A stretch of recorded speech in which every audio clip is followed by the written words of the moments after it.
young beau called to see if she'd like to go to see a show, but Miss Kate said no. I'll tell you what you can do. Take me out to the ball game. Take me out with the crowd. Buy me some peanuts and cracker jack. I don't care if I never get back. Let me root for the home team. If they don't win, it's a shame. For it's 1, 2, 3 strikes, you're out at the old ball game.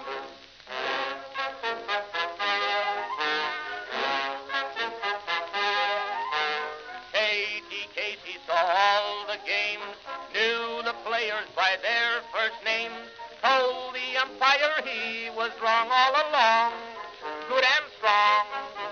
When the score was just 2-2, Katie Casey knew what to do. Just to cheer up the boys she knew, she made the gang sing this song. Take me out to the ball game, take me out with the crowd. Buy me some peanuts and cracker jack. I don't care if I never get back. Let me root for the home team. If they don't win, it's a shame. For it's 1, 2, 3 strikes, you're out at the old ball game.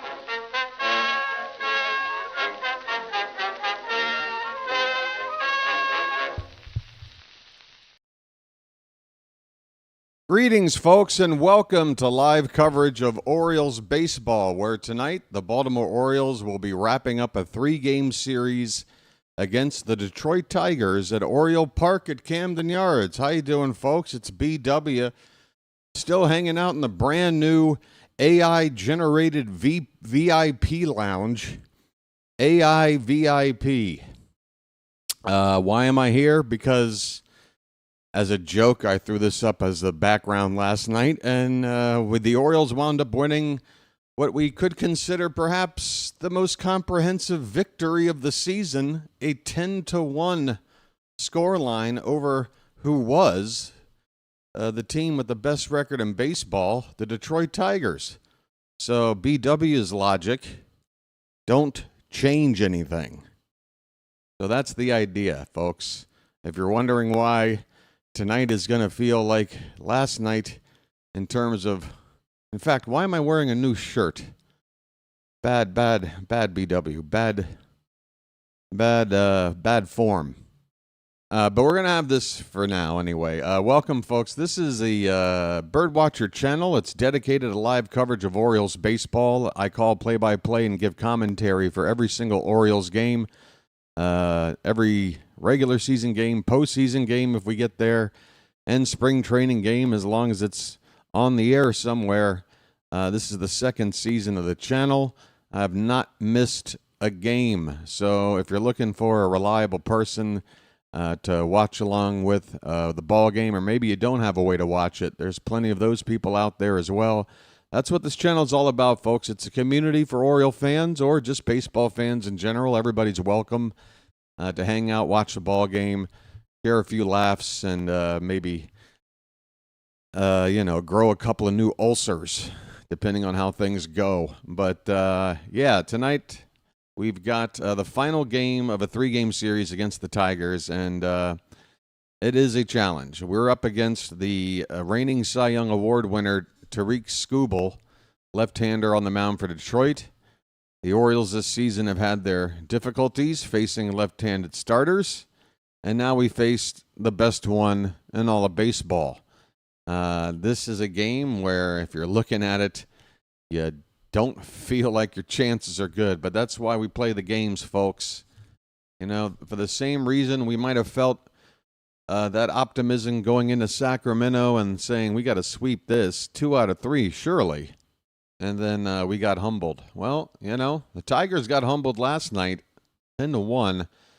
And Skubal, I would assume, is probably going to want to win this series for the Tigers, go out and pitch another phenomenal game. We got to figure a way out to scratch a couple of runs across, try to get them out of the game with a couple of innings to go, hopefully with it still being a ball game at that point, either slightly ahead or tied or maybe even a run or two behind, but somewhere in the neighborhood, and then maybe we can figure out a way to win this thing. But I wouldn't expect a whole lot of offense through the first 5 or 6 innings or so of this one. What I would like to see, as I check my peripheral vision over here, as Joel points out in the chat, let's see our hitters do their best to work the count. Now, that is the philosophy I've been trying to beat the drum on most of the season, going into last year, really. But while I say that, we have to, again, keep in mind that there's a reason why Skubal is one of the best pitchers in baseball. I mean, he's the entire package. It's not just the fact that he's got, a fastball that is up there in velocity, or that he's got a hard-moving breaking pitch, or that his pitch mix is really nice and everything's got good stuff. It's not just the fact that he can locate and pinpoint and he doesn't ever walk anybody. It's the whole thing. He does everything right. And we got to figure out a way to beat him. On the mound for us, well, you might be a little bit surprised to see it. Keegan Aiken is going to start the ball game, and before anybody goes freaking out, there is a reason for this, and if you're familiar with the Tigers, then we're basically taking a page right out of their playbook, which is we're going to hold off our starter tonight, which is Dean Kremer, for an inning or two, and allow the left-handed Aiken to come in to start the ball game. The Tigers did this to us in the first game of the series, and they did it to us last year a couple of times. This is something the Tigers like to do, and hey, they got the best record in the American League. If it's working for them, I say we give it a shot. I'm down with this move. Keegan Aiken, a lefty, going to come in and start the ball game. The Tigers have some really tough left-handed batters at the top of their lineup. So Aiken's job is to get the likes of Riley Green and Kerry Carpenter out. And once he does that, we should see Kremer come in either in the second inning, possibly the third, to then basically begin his start in the middle of the ball game. So expect Kremer to be in this game unless something very unusual happens. There's been nothing reported that something's wrong with Kremer. This just appears to be the Orioles' attempt, again, at applying a strategy that the Tigers use a whole lot to pretty good effect. If you remember in Game 1 of this series, the Orioles had to face a lefty to start the game, a couple of innings. We couldn't get anything off of him. And then they brought in one right-hander to get like one big out. And then they went to the guy that they called their starter, and all he had to do was go about 3 or 4 innings. Next thing you know, suddenly you look up, you're losing to this team that just put a 5th starter and bullpen session, bullpen by committee pitching staff out there, and they beat you. Well, that's what we're going to try to do tonight. We're going to try to get Aiken to help us out in the beginning, get Kremer in there after an inning or two, and then take it from there. Okay, so enough of the explanation. Let's get into the starting lineups because first pitch is just about 5 minutes away. For the visiting Tigers, leading off and DHing is Jahmai Jones. Gleyber Torres will hit second and play second. Riley Green is the number 3 batter. He's in left field. Spencer Torkelson is the cleanup hitter and playing first base. Kerry Carpenter out in right field, batting 5th. Dylan Dingler will do the catching and hit 6th. Zach McKinstry is at third base, batting 7th. All right, more coffee. Javier Baez, after a night off yesterday, and back in the lineup, he's playing shortstop, hitting 8th, and Parker Meadows, after leading off last night, returns back to hitting 9th. And he plays center field. For the Orioles, how do we match up against Skubal, the lefty? Well, we've only got 3 lefty bats in the lineup. Ryan O'Hearn is out of the lineup today, as well as, Sed Mullins. So those would be the 2 lefties you'd expect to see against righties and against most lefties. But the Orioles are going to try to play matchups the best they can. I thought Ryan O'Hearn might get that game 1 off because he had been struggling a bit, but he helped out during that big 8th inning last night with a 2-run base hit. So it looks like O'Hearn, assuming that final at-bat he had last night gave him some confidence. He's out of that little mini funk he was in. But, yeah, so here's the lineup. Jordan Westberg leads off and plays second base. Adley Rutschman is going to do the catching and bat second. Gunnar Henderson is at shortstop hitting third. Ramon Laureano, the cleanup hitter in right field. Ramon Arias will bat fifth and play third base. Jackson Holliday moves down to the 6th spot against the lefty Skubal. He will DH today. Kobe Mayo will play at first base, hit 7th. Dylan Carlson is in left field, batting 8th. And finally, Colton Cowser will hit all the way down into the 9th spot. So 3 lefty bats, and they're all spaced apart as evenly as you can. Number 3, number 6, and number 9 in the lineup.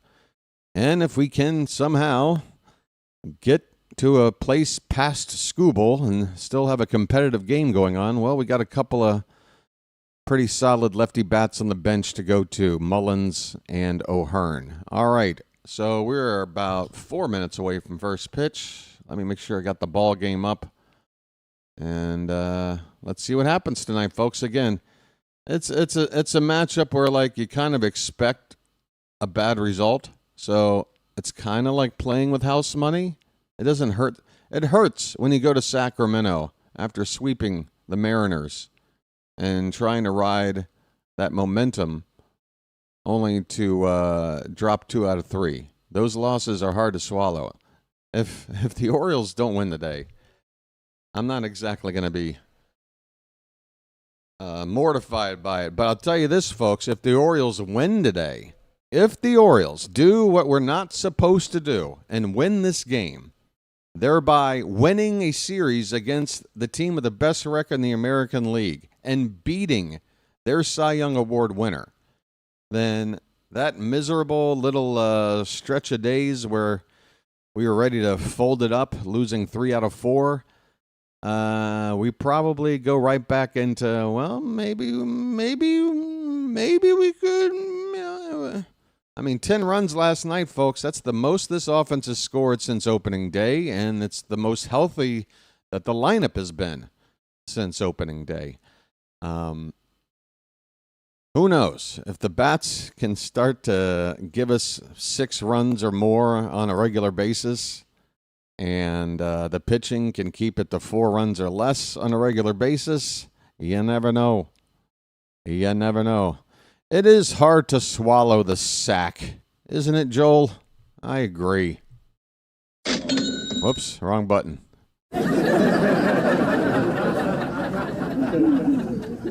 Sorry, folks. Hey. By the way, I got some interesting news. Well, it's not really news, but it's going to be an interesting attempt to keep this consecutive streak for my channel going in terms of calling these games. I'm getting closer and closer to my travel day to renew my 1-year visa living overseas here. So, unfortunately, in the latter half of August, there's like only one off day on the calendar. But I think I got a workaround, which is if I can go on a Monday, which, you know, for you guys is like Sunday evening.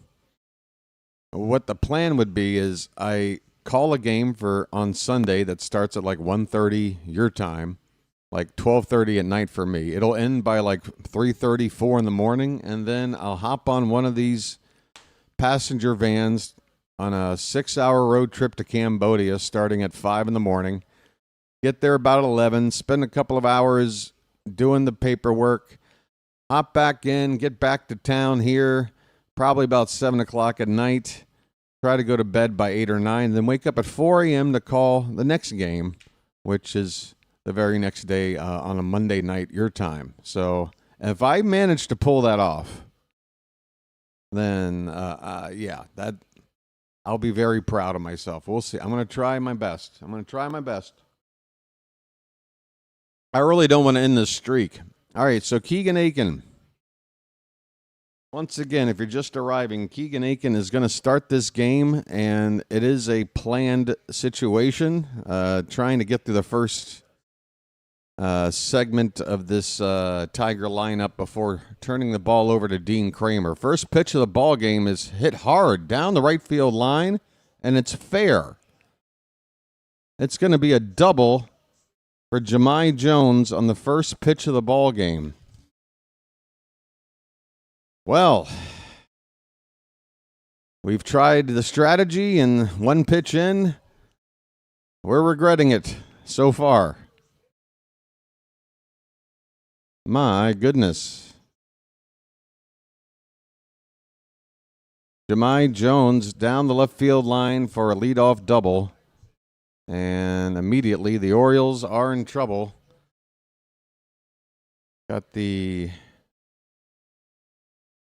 There's a called strike to Gleyber Torres. Got the scoreboard up and running now.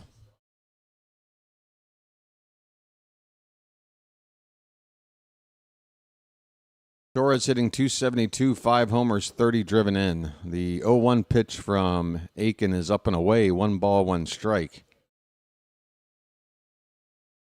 Now, the strategy would be a little more agreeable for me if there was a little more of a lefty-heavy lineup here for Detroit, but really it's just Riley Green batting third and Kerry Carpenter batting fifth. Otherwise, you got Jones, a right-hander who just got that leadoff hit. You got Torres here hitting right-handed, and then Torkelson, the number 4 batter. So 3 of the first 5 are actually from the right side. But I will admit that the 2 lefty batters of the bunch are the 2 most dangerous hitters in the top 5 of this order, I would say. This ball's hit hard and deep, but foul off to the left by Torres. The count is 1-2. We're just getting started. Detroit has a leadoff double. Torres, the number 2 batter, looks at a 1-2 pitch and fouls it away. Yeah, folks, as you can see behind me here, these people never leave. I'm still waiting to get this one seat over here, but this lady's been hogging it now since yesterday's game. Dean Kremer is already up and getting loose in the bullpen. Here's a pitch that looked to hit the bottom of the zone, but we don't get the call. The count even up at 2-2. That was a strike, Blue. That was strike 3. We just got hosed again. This pitch is fouled away, still 2-2.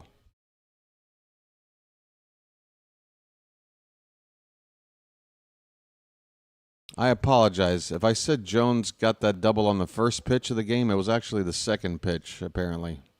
I must have missed the first pitch.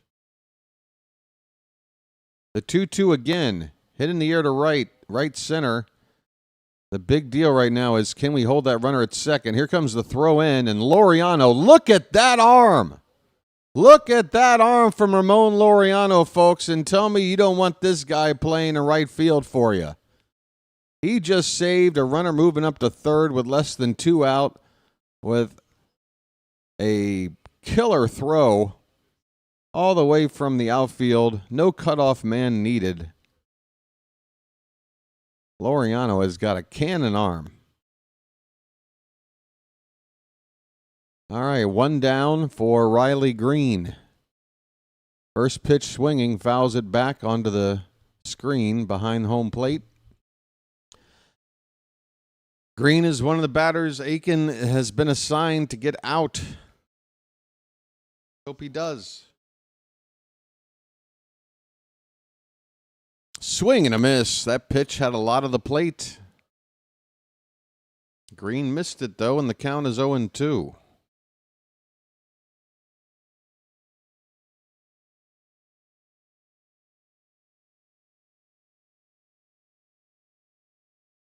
This pitch is up and away. 1-2 the count.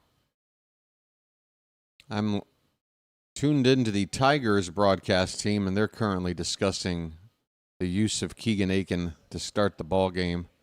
If anybody should know what we're doing here, it's you guys. Swing and a miss. Green strikes out. And that's why Aiken is in.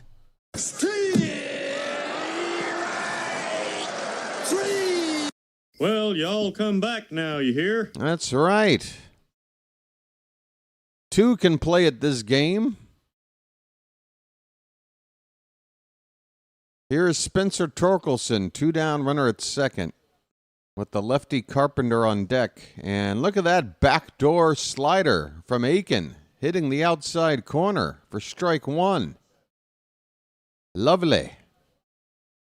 Torkelson, 237, the average, 16 homers, 47 driven in. And that ball's hit to left, and that one's going to get down. It's a foul ball. Oh, my God. Oh, I thought that was fair. Oh, my God, I thought that was fair. I really thought it was fair. Oh, my. It's a foul ball. 2 down. Runner at second. 0-2 the count on Torkelson. Pitch. That is in there. Fouled back. The Orioles wearing their black jersey tops with the orange lettering, white pants. Tigers in their classic road grays with the navy blue and orange trim. Or maybe it's midnight blue. I don't know. It's some kind of a blue. This pitch is way off the plate. 1 ball and 2 strikes on Torkelson.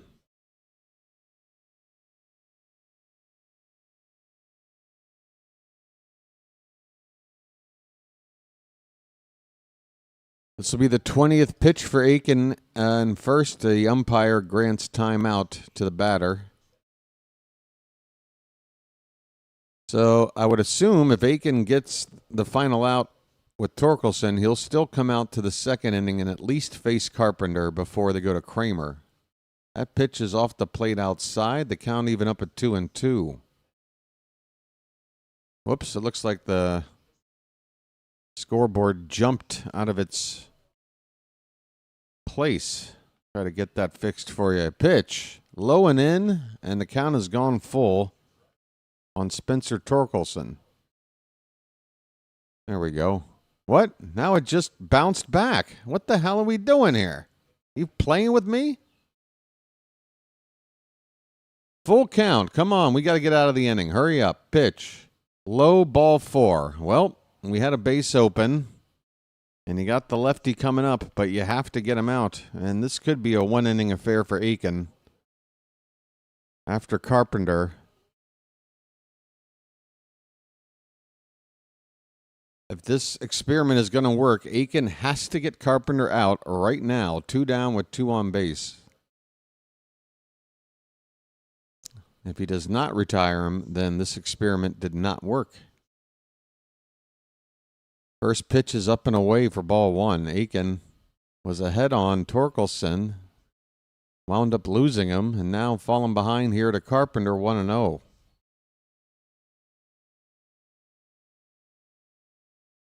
Come on, buddy.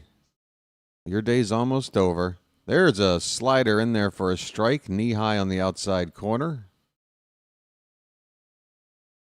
which happens to be one of Carpenter's cold zones. Does not like to see the ball up and in or low and away. That ball's fouled away. All right, 2 strikes, folks. Let's get out of this inning.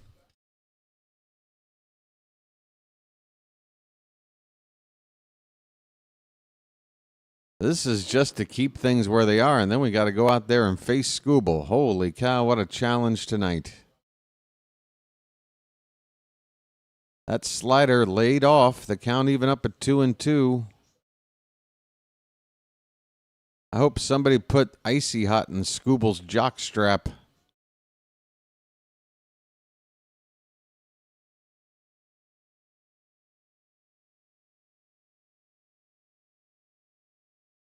Two and two the count on Carpenter. First and second for the Tigers. 2 down in the top of the first. Pitch. Swing and a miss. Swing and a miss, and Aiken does the job. He strikes out the lefty Green. He strikes out the lefty Carpenter. We go to the bottom of the first. The Tigers nothing, and the Orioles coming up.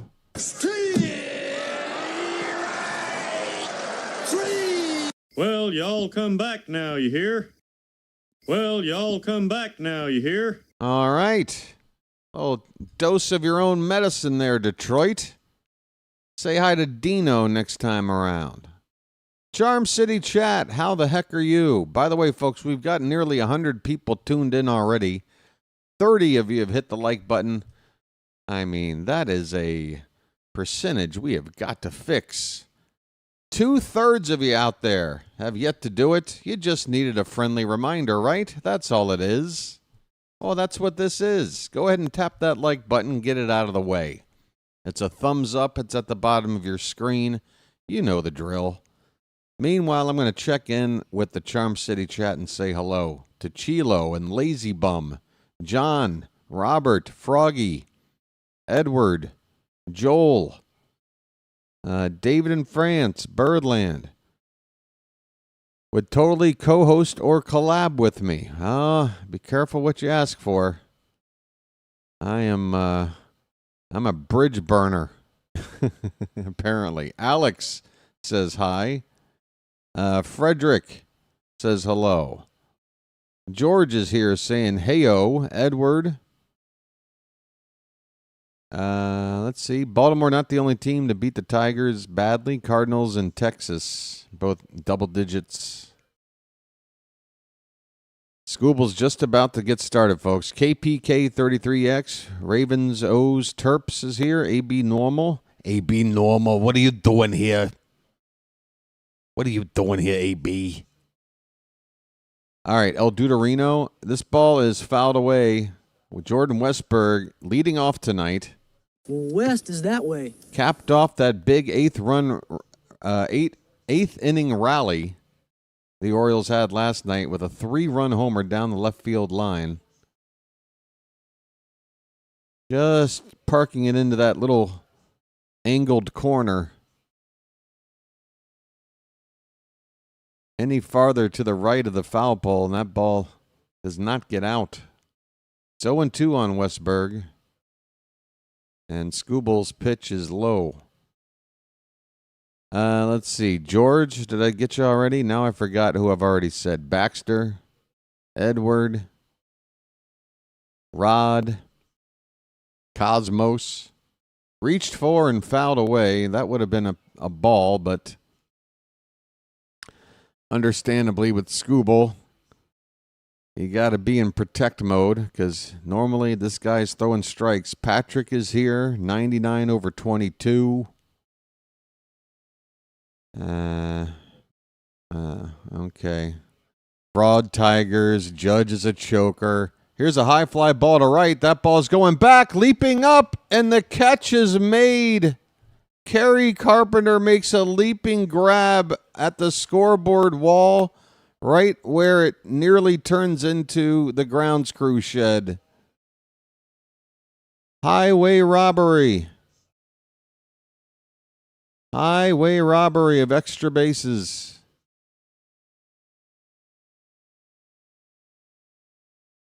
Westberg retired on a deep fly ball to the opposite field. Here's Adley Rutschman. First pitch is up and away. Like 99. Is most comments going to be like fraud Tigers, Judge is a choker? Just like these antagonistic little quips. Because that's not really how we do it here in the Charm City Chat. We're charming. I mean, we give our opinions. We have our criticisms.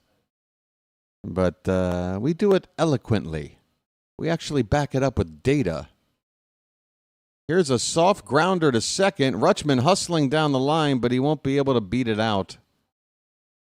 Gleyber Torres throws out Adley for the second out of the inning.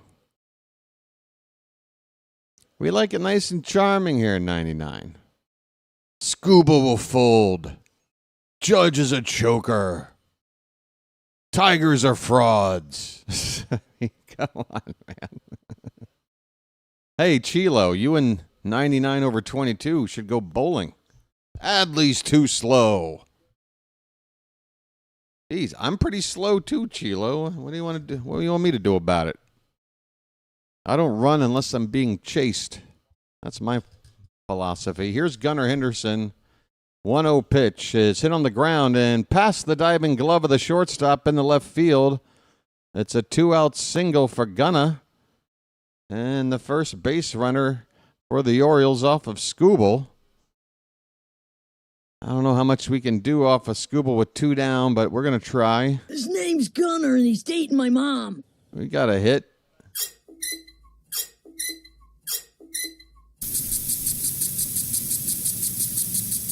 Hello!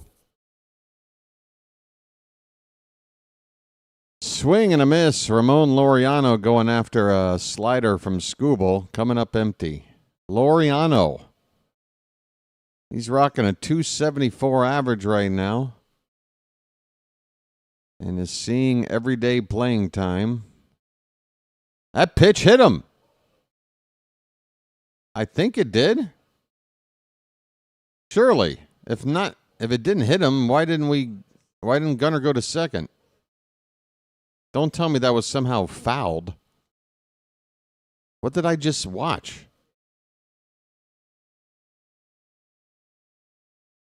What just happened? Can you please cut back to the live shot so I know what the hell just happened? So that was what? What was that? Here's a foul ball at the plate. I have no idea what happened on that previous pitch. I thought it hit Laureano. The ball got away. So even if it didn't hit him, why didn't Gunnar go to second? Which leads me to conclude it was a foul ball. But how the hell was it a foul ball? He wasn't even swinging, was he? I'm so confused. It's a 1-2 count. Check swing roller back to Skubal. He goes to first and the inning is over. Well, I guess I'll just go back and watch the replay and try to understand what the hell happened. But the inning is over. Henderson with a 2-out single, and that's it. We go to the second inning, no score between the Tigers and the Orioles. Folks, I'm going to beat the drum again. I only do this until we at least get over half the people here in on the game, which is it's not much of a game, but you just got to tap that like button. It's the only thing that's asked of on this here channel. All the content is free. I don't do Patreon. I don't have any special places for additional content or inside content. Everything I do here on this channel is available for everyone for free. All I'm asking in return, in terms of, you doing your part, of course, you can donate to the channel. You can send super chats. Those are all things you can do, but I'm not going to really push you to do that stuff. What I will ask of you is just to hit the like button. That's it. That's all. You're done. 1, maybe 2 seconds in trade for 3 hours of coverage, I think is a pretty good deal. So go ahead and knock it out of the way, folks. Again, more than half the people here right now just need to tap that button, and then I can shut up. Foul ball, it didn't hit Laureano. Okay, I have no idea how I completely missed the foul ball there, Edward. But again, just deducing between the fact that the count had a strike, Laureano was still at the plate, Gunnar didn't go. The only conclusion is that it was a foul ball, but I just totally missed it.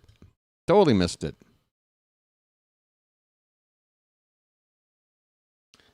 Plus, it would just be shocking for Skubal to lose command and actually hit a batter. I'm willing to bet Skubal hasn't hit a batter in years. All right, folks. The Orioles' planned starter before today is now beginning his evening in the second inning. It's Dean Kremer.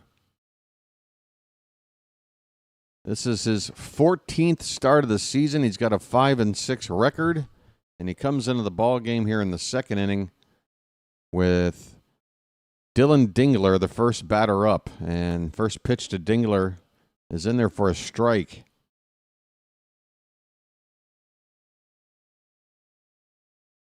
Hey. Well, hello, Adam. We got to figure out a way to beat Skubal. There's only so much spinach I can eat to somehow get a hit off this guy. It's 0-2 on Dingler.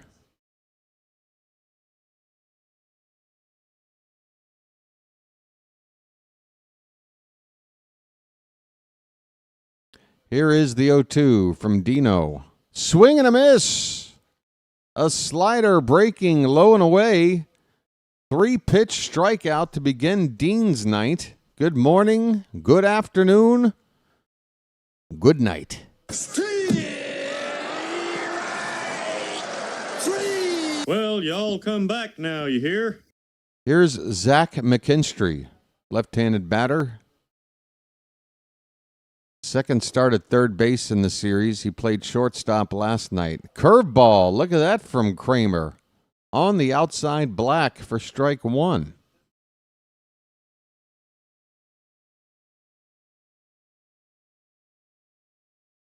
Next pitch, up and away. Count even up at a ball and a strike.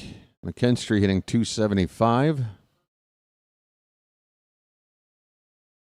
Not much of a power hitter. Of course, famous last words. Swing and a miss. Count as a ball and 2 strikes.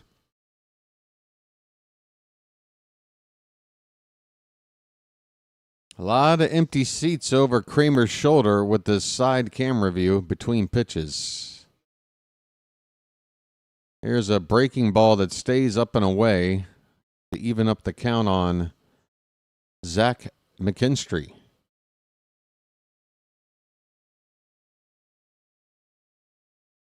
Bases empty, 1 out in the top of the second, no score. The 2-2 to McKinstry is fouled away on a cut fastball. The whole world has money on Detroit. Well, that already sounds like a dangerous proposition.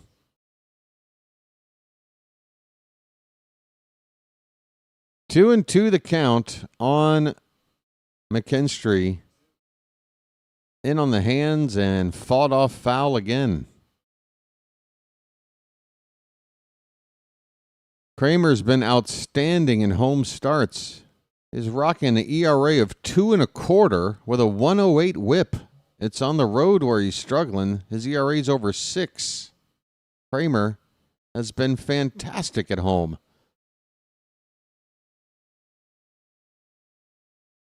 He's got a full count now on McKinstry.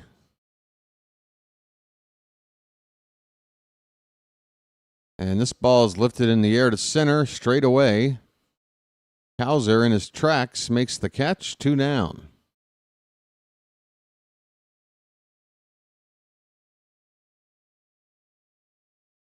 Any update on the price of haircuts out here? Nope. The first and probably only necessary update was given just last night. If the prices change, I'll let you know.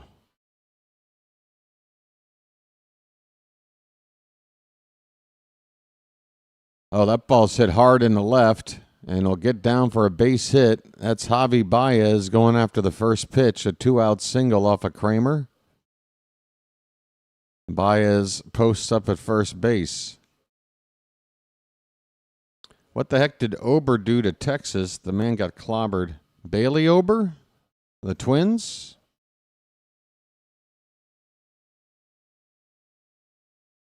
Yeah, that's what happens.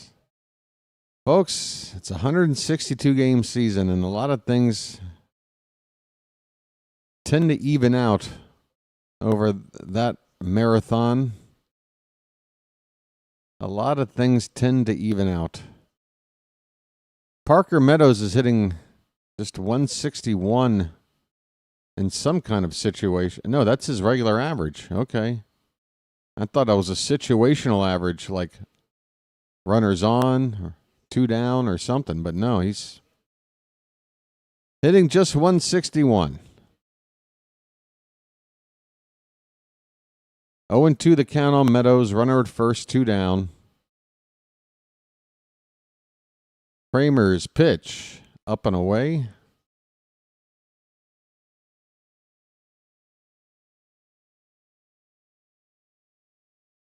Wouldn't it be nice to have Kyle Bradish? It sure would be. Swing and a miss. Dino, rack up another K.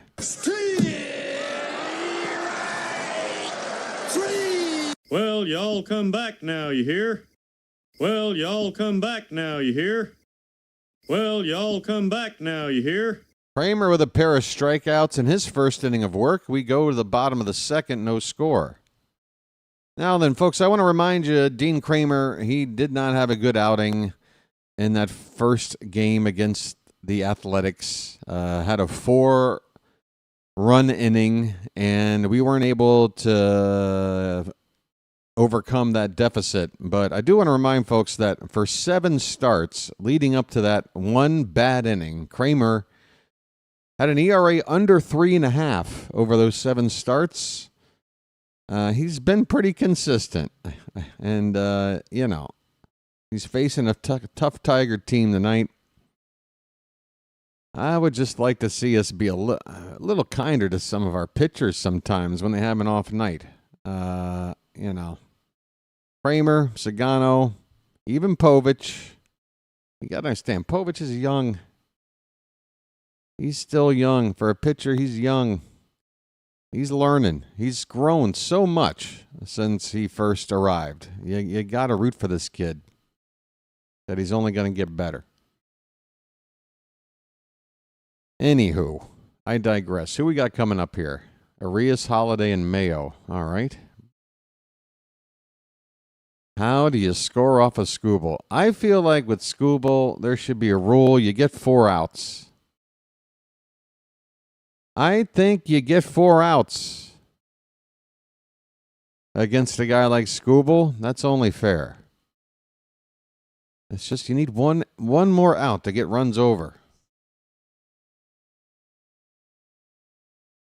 Skubal's strikeout to walk rate since 1901 is the greatest there ever was. Skubal's struck out, I think, 115 batters coming in tonight and walked 7. It's just ridiculous. Gunnar Henderson got a 2-out single in the first, Rob, so we did have a base runner. There's a line drive down the left field corner, but foul by Arias. Ramon has a 1-ball, 1-strike count. I have a brother. Arias started the scoring for the Orioles last night with a 2-run homer to left. Snuck over the wall in front of the splash zone. Here's a swing and a miss on a fastball at the top of the zone. 1 ball and 2 strikes.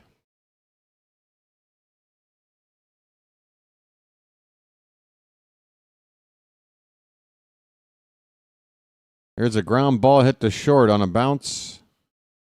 Baez across the diamond in time. 1 away.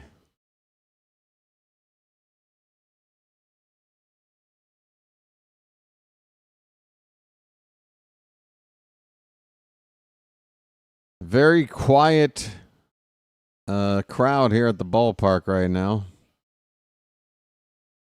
I can hear individual concession guys yelling out cold beer. Here's a ground ball on the first pitch to Holiday. Jackson, buddy.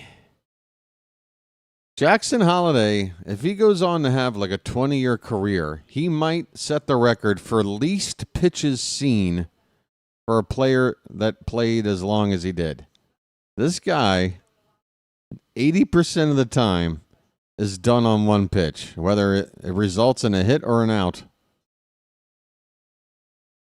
It is incredible. I mean, honestly, if I'm the other team scouting Jackson Holiday, I never throw a first pitch strike. Never. Never. Why would I? I know he's swinging. Here's Kobe Mayo. He takes inside, and that is ball 2. 2-0 on Mayo. Just get it all on there. Just spread it out.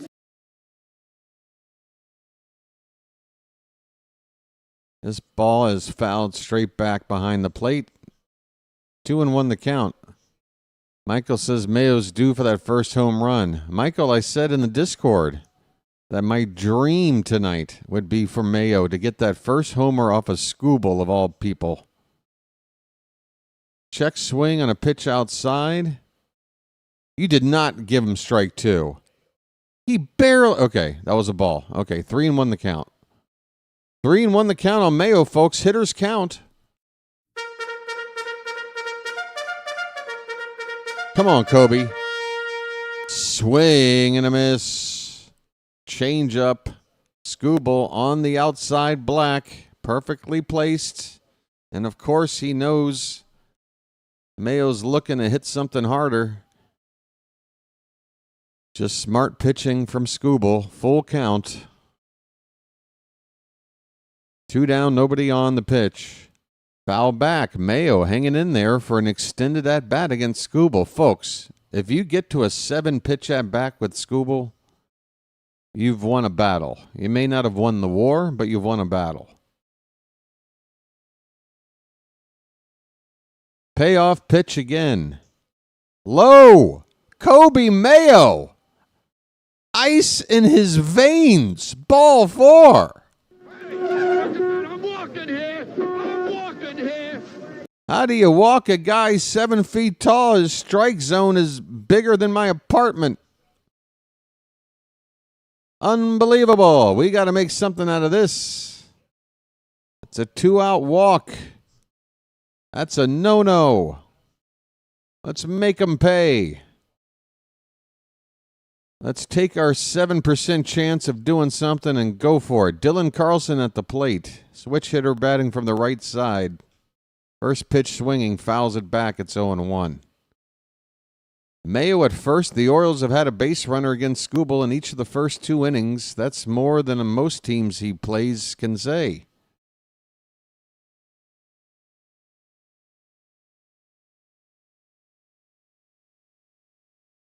That's only the 8th walk of the year. That's right. 7 walks coming into the night. That's just how as crazy as a Mayo home run would have been, a Mayo walk even lower on the list of probability, I would say.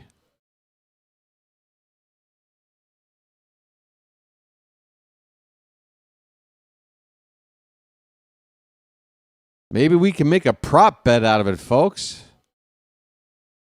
Will Mayo strike out on less than 4 pitches? Over under 4.5. I don't know. This pitch is high. 1-2 the count on Carlson. Dylan, your son? These are all my children.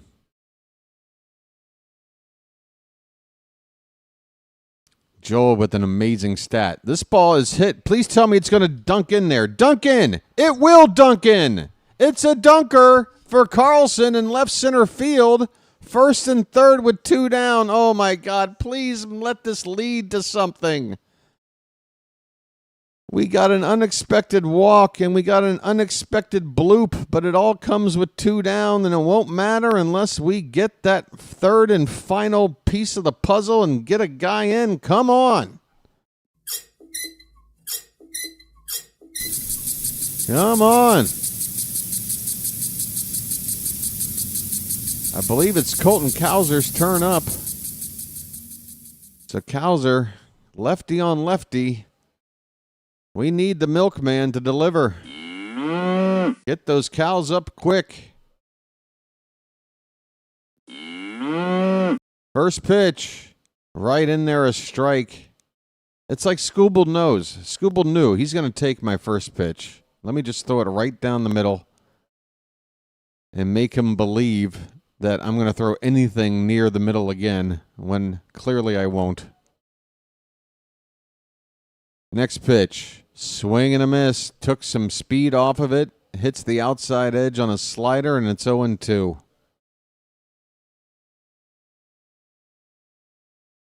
Clinical. Come on, Cowser. Hang in there, buddy. 0-2. First and third, 2 down pitch. 3-pitch strikeout of Cowser. Not even close. Skubal just sort of smirks as if to go, I can't believe I gave up 2 base runners. For him, that's worthy of self-punishment. The Orioles had 3 left on in the first 2 innings, which is nothing new, but when it's against Skubal, boy, does that hurt.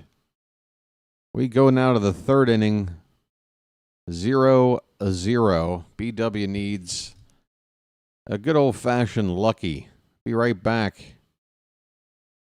Sun is coming up out here, guys. It looking like a beautiful, beautiful.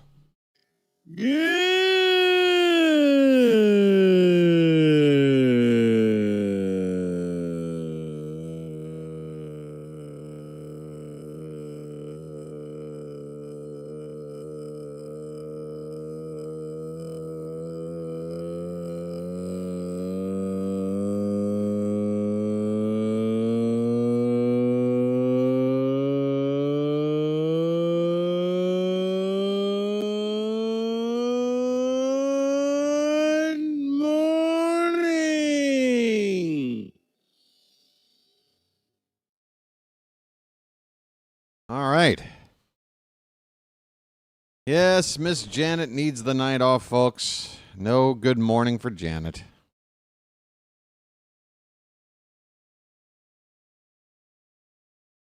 So without Janet here, I expect everyone to be on their best behavior. Don't think you can get away with something. She might still be spying. She's just not going to do the whole, mod thing. Let's go, Boyds.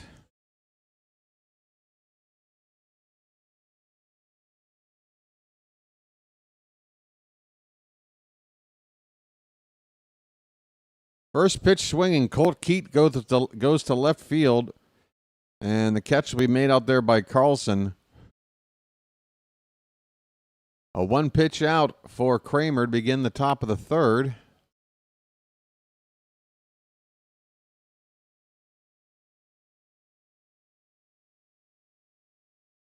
Here is Gleyber Torres.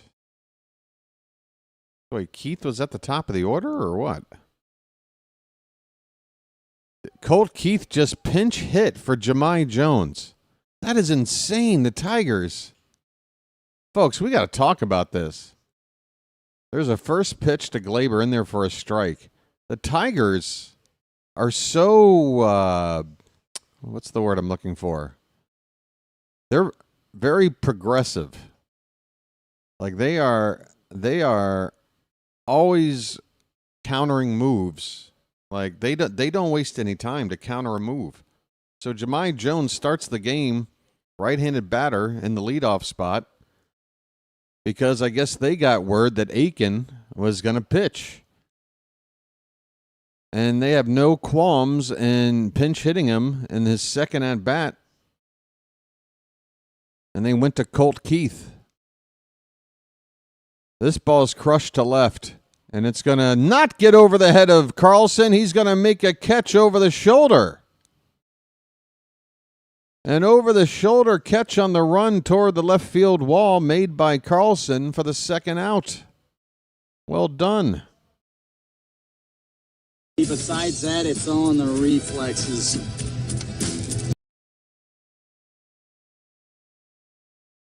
What's all these 100s about? What are these 100s? Big Cuzzo's is giving out 100s. All right. All right, 2 down, base is empty for Riley Green. First pitch is outside.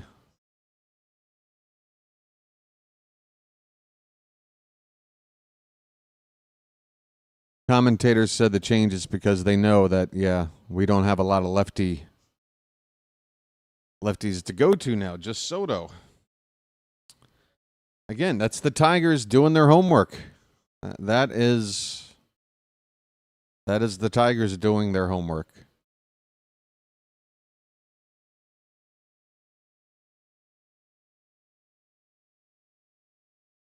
They're playing 4D chess, guys. They're playing 4D chess. That's why they got the best record in the league. Pitch is foul back. I mean, it's part of the reason why, I should say. Having a Cy Young Award winner as your ace helps. Having breakout seasons for some players, renaissance seasons for others, like Javi Baez.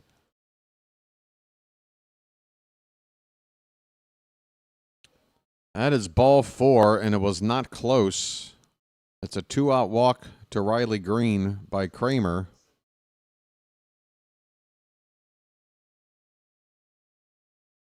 Birdland says, that's what you call a good manager. You know how much I would love to have A.J. Hinch managing the Orioles. I don't care about what happened with the Astros back in the day. Elias needs to steal him. I don't know if Elias will be around to steal him, though. Here's a ball fouled off to the left. And I got to imagine the Tigers ownership group in the city of Detroit are willing to give A.J. Hinch the keys to the city with what he's done for this team. I don't think he's going anywhere. Not to a team like us, sorry to say. You know, if Aaron Boone got fired and he got a chance to manage the Yankees and all that glory and history, if he cares about that sort of thing, or if Dave Roberts ever left the Dodgers or something. I don't know if Hinch wants to come to us.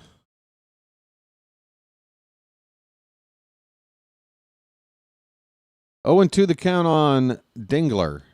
Excuse me, Torkelson, not Dingler. Forgive me. That pitch is a little bit upstairs.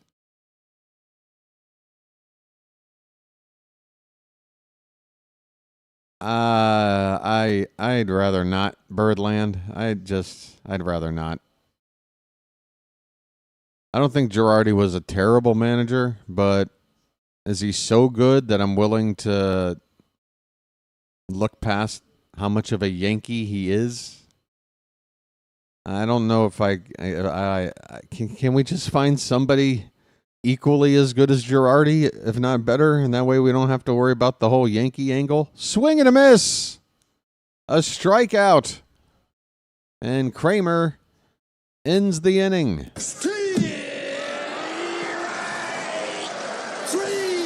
Well, y'all come back now, you hear? We go to the bottom of the third, still scoreless at Camden Yards. We got our own Skubal. That's right, folks. How Skubal hasn't come out with his own line of Skubal machines, I don't know. I mean, he's made to be a spokesman for Skubal. Am I wrong or am I wrong? Oh, I'm not even on the screen. I forgot. Well, good, because I got to get up anyway. Be right back.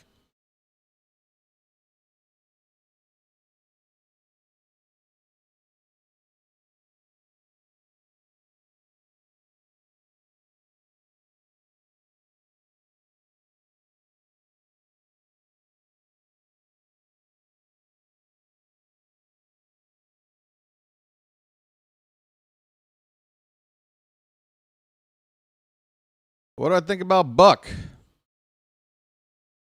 I think Buck would be okay if we just basically everybody's under the collective understanding that Buck is sort of here to guide the team for a spell. I think Buck is at the point where we can't really look at him as a long-term managerial solution, but it would buy us some time, and I do think that he would help the team more than hurt with his influence and knowledge. So, yeah, I wouldn't be opposed to having Buck come back, but I think it would be like maybe like a 1 or 2 year situation while the Orioles, you know, maybe under Buck's guidance, look for a successor. Maybe Buck can groom somebody. Maybe Buck can groom Buck. You know, we got Buck Britton, currently third base coach, aspirations of managing. Some fans out there want to see him get the gig. We're in the bottom of the third, folks. First pitch to Westberg is up and away for ball 1. Well, West is that way. Jordan Westburg flew out to deep right field his first time up. It took a leaping grab at the scoreboard by Carpenter to get him out. That's low, 2-0.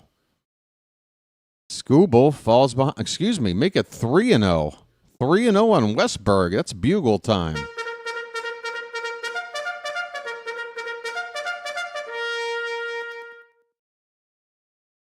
Westburg takes all the way. It's a fastball on the inside edge for a called strike. It's 3-1.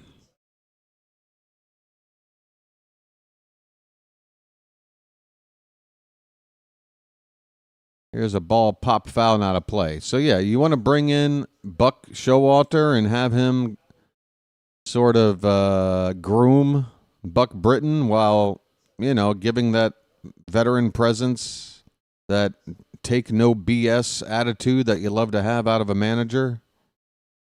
Called strike 3 on the inside edge. Westburg goes down looking. Skubal falls behind Jordan 3-0, and it doesn't matter. Just working the zone, hitting corners. Westburg has to go take a seat. Adley Rutschman, first pitch is a strike. Let the clutch out gently, okay? Oh, yeah, I'm still not on the screen. Sorry.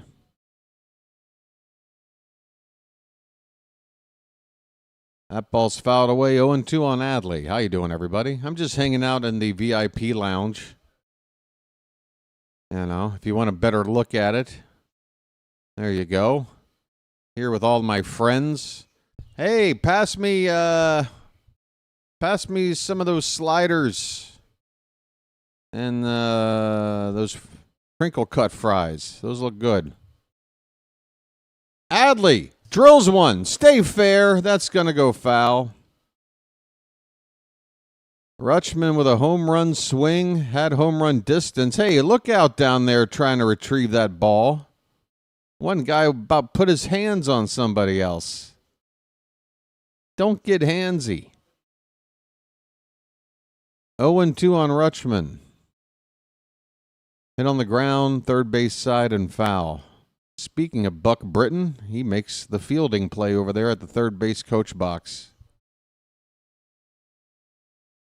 I said it in a YouTube short today. Adley and Gunnar get the headlines, but Westburg and Cowser are the heart and soul of this Orioles offense. I think Jordan Westburg has the makeup. Here's a ground ball hit to third.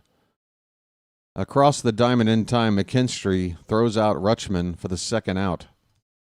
I think Jordan Westburg has the personality and makeup to actually take over and be the leader of the Orioles, at least in terms of the position players, the guys that are hanging out in the dugout together. I just think Westburg is a lead by example. You know who Westburg reminds me of a lot? And, I grew up watching a lot of Cubs. Ryne Sandberg. I see a lot of Ryne Sandberg in Westburg. They're both Bergs. That helps. Gunnar Henderson has an 0-2 count after fouling off a pitch. 2 down, nobody on for Gunnar. His name's Gunnar, and he's dating my mom. Now, Ryne Sandberg, he was, not always the most vocal guy. He didn't exactly, go out there and do a lot of theatrics, but he did lead by example, and his presence on the team just made everybody around him play better. And I really feel like Westburg has that same sort of personality trait. Swing and a miss. Henderson strikes out, and that'll end the inning. 1-2-3 for Skubal, his first 1-2-3 inning of the night. Great, now he's settling in. We go to the fourth, scoreless. So yeah, I think Westburg is a real baller. And we need a leader. We need a real leader. I feel like the organization wanted to just anoint Gunnar and Adley as the leaders based on their high draft pick and Gunnar winning Rookie of the Year and putting up MVP type numbers and all that stuff. But Westberg might be the guy. He might be the guy. What do I think about an Adley trade? I think I would like to wait until I'm 100% ready for Basayo to be an everyday catcher, and I don't know if I'm there yet. I know he's hitting the crap out of the ball, but being able to handle a pitching staff and what have you is a huge responsibility for a 20-year-old. I really, gosh, I don't know. I don't know if it makes sense to trade Adley. I don't think you're going to get the value for him that you should because of how he's been playing for the past year. It's tough to find a catcher that when he is right can give you the kind of offensive production he does and switch hit. I mean, he's got a lot to offer when he's going good. But again, everything depends. Any kind of trade, like, hey, would you trade X, Y, or Z? Everything depends on, well, what am I getting back? Because I've already said it. When it comes to a guy like Paul Skeens, there's no one player on this team I wouldn't trade for him. Now, if that one player was a Gunner or a Holiday, they wouldn't be getting much more than that. But I would do it. I would do it. I know I'm in the minority on that one, but is that David Letterman? Who is this? Who's sitting in with the Tiger staff with a David Letterman beard? It can't be Letterman. All right, we're in the top of the fourth, and we've got a little soft liner caught by Gunner off the bat of somebody. I missed it. That was Kerry Carpenter with a weak little liner to begin the top of the fifth. All right, so far, Dean Kremer, 2 1/3 innings, just the one hit, 3 strikeouts. That ball's hit in the air high. How deep? It's trouble. It's going back. And that ball leaves the yard. Crashing into the wall is Cowser. And he is crouching as if he is injured. The Tigers have taken a 1-0 lead on a solo home run by Dylan Dingler, just getting over the left field wall. And Cowser is still crouching. This could be another wrist situation, slamming into that wall there. Well, it's either his right shoulder, I'd say, because that's what braced him against the wall. He could have dislocated it or something. If not, I would say his wrist on his glove hand. That hit the wall pretty hard, too.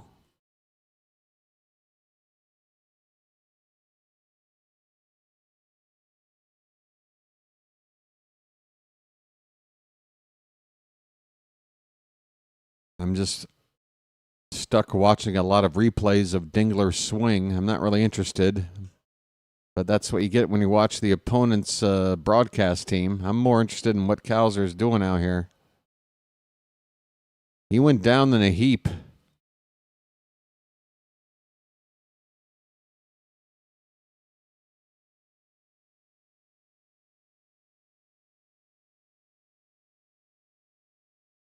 Melanie Newman or a straw hat? Folks, which giveaway do you want? Do you want to go to the straw hat giveaway or the Melanie Newman giveaway coming up? You can have one or the other. You can have a straw hat or you can have Melanie.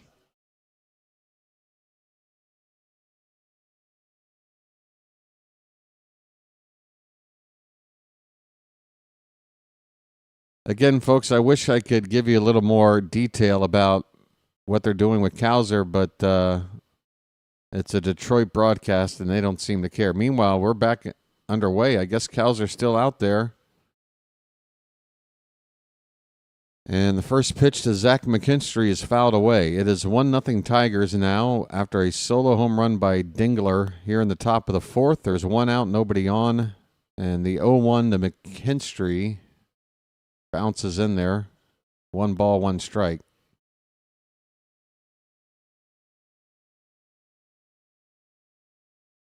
Wow, look at this Detroit fan. My goodness. Tell me without actually telling me that Heisenberger is your dealer. Here's a base hit in the right field. McKinstry's on with a 1-out single. Folks, there's a Tiger lady fan Breaking Bad in the first row behind the dugout. Is she a player's wife?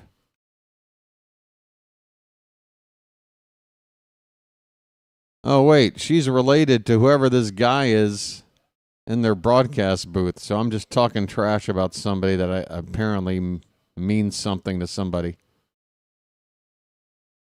Who is she compared to? That better be your daughter.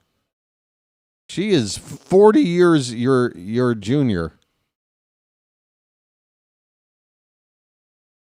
That better be your daughter there, Leo DiCaprio.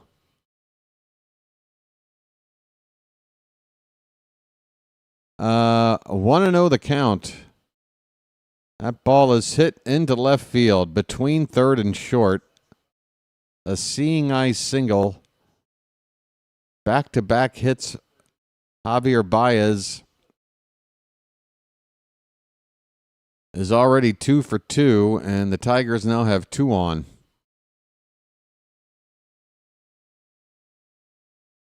One run already in the inning.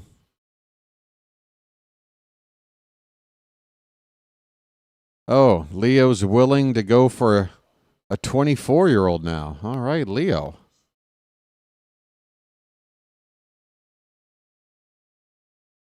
Parker Meadows at the plate. First pitch is a high heater. Fouls it straight back. 0-1. 1 out, first and second. Meadows.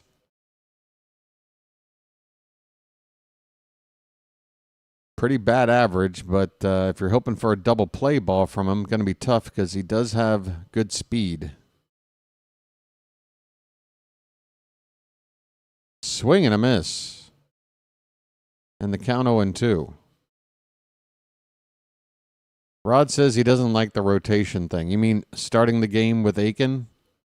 All I can say, Rod, is that this is what the Tigers do, and seems to be working for them.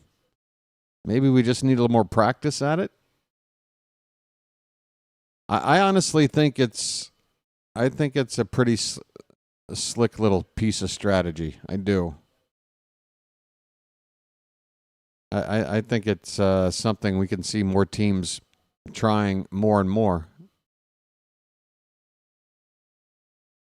0-2 count is low and in. 1 ball and 2 strikes.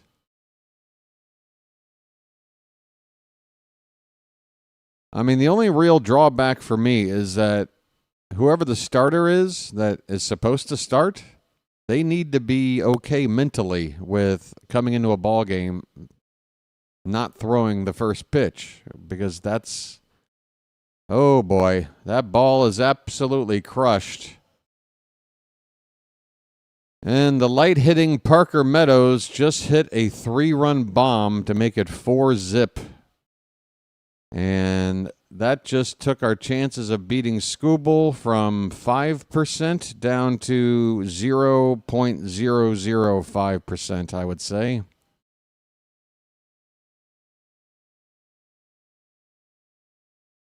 That was, I mean, once again, folks, how many times have we been burned by an opponent's number 9 hitter hitting well under 200? Well, it just happened again. A 3-run shot into the bleachers in right center field. A lot of baseball left, Rod. I would say that'd be the first thing I would say. But, man, when you're facing a Cy Young Award winner, it makes those games a whole lot shorter, don't they?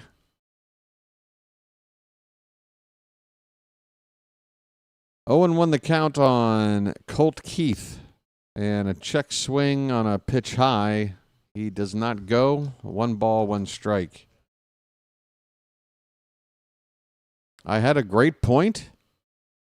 Well, you'll have to remind me what it is. I do all this flapping of my gums. I don't even know what I'm saying half the time 1 minute later. It is 4-0 Tigers. 1 out, nobody on.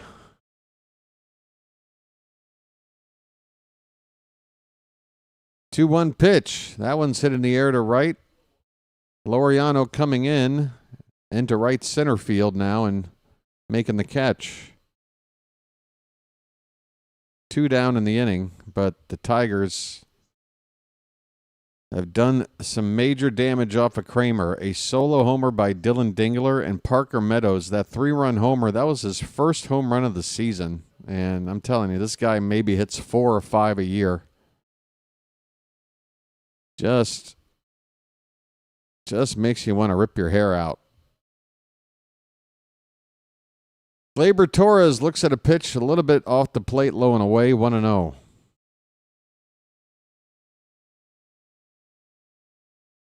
This one's fouled off, left side.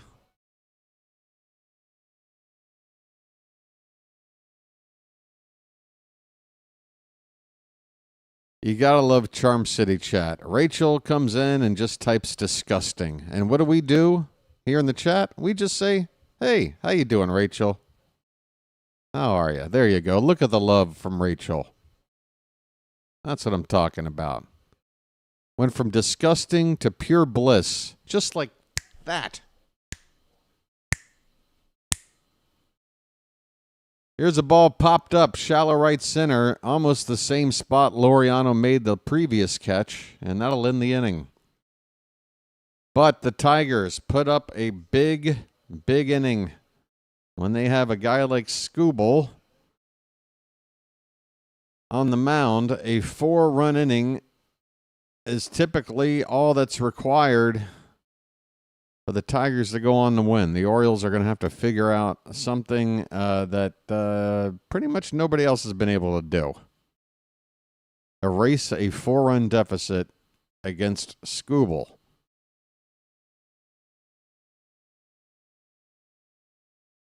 Construction worker cat call whistle. Hey, Rachel.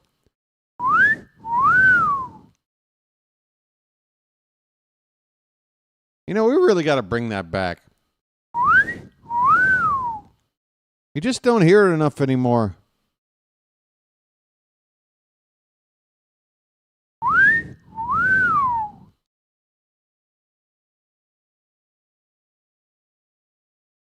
I've used that a couple of times over here in Thailand. Nobody knows what the hell I'm doing.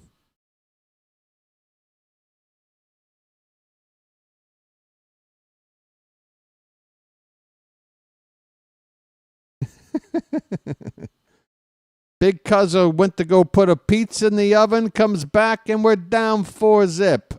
Oh! Jack and Jill went up the hill, both with $1.25. Jill came down with $2.50. Oh!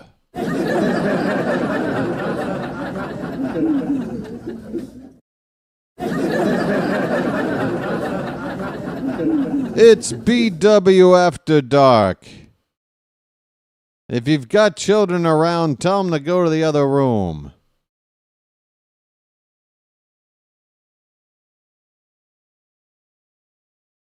Old Mother Hubbard went to the cupboard to get her old dog a bone. She bent over. Rover took over. Oh! She got a bone of her own. Ramon Laureano at the plate to begin the bottom of the 4th. And he is quickly behind Skubal 0-2. Ramon just threw a rock at me. All right, well, press charges. What do you want me to do about it? 0-2 pitch, low. Here's the scoreboard again. Sorry.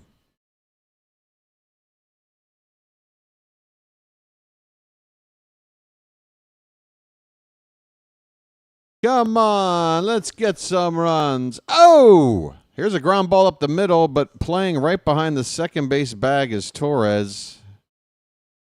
Why did you have to have a guy positioned right there? That was supposed to be a hit up the middle. Laureano is retired.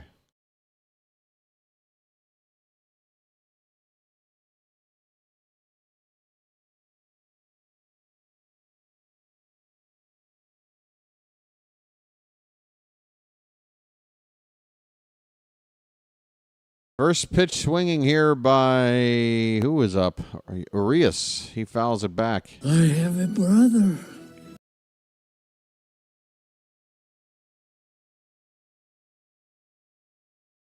Oh, 1 upstairs. I'm trying to think. Are there any other nursery rhymes that doesn't have extremely foul language? Little boy blue. He needed the money. Oh! Ground ball to shortstop. Baez makes the play. 2 down. As Skubal has retired now at least 6 straight. 2 in the 4th. He had a clean 3rd, and he got the final out in the 2nd. So at least 6 batters in a row. Here's Holiday now. He takes a first pitch strike. Hey, Holiday took a first pitch. Ladies and gentlemen. Baltimore, you are seeing history being made today. Jackson Holiday took a pitch. And on the second one, he swings, grounds it to first. Close play at the bag there, but Skubal will get the foot down in time and end the inning. Well, Holiday saw 2 pitches that at bat. Progress. We go to the 5th, 4-0 Tigers.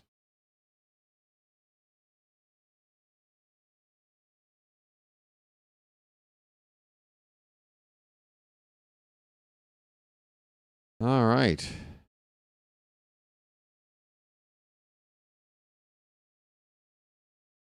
So, how's everybody doing? Hey, if you tuned into last night's game, I kind of got into a subject that may or may not lead to some backlash. Time will tell. But, you know, after I signed off, I was wondering, gee, should I regret doing that? Because I've kind of been holding back my opinions, sharing them privately with a few other folks, but that's about it. But, you know, after what I saw yesterday on this channel, I had to talk about it.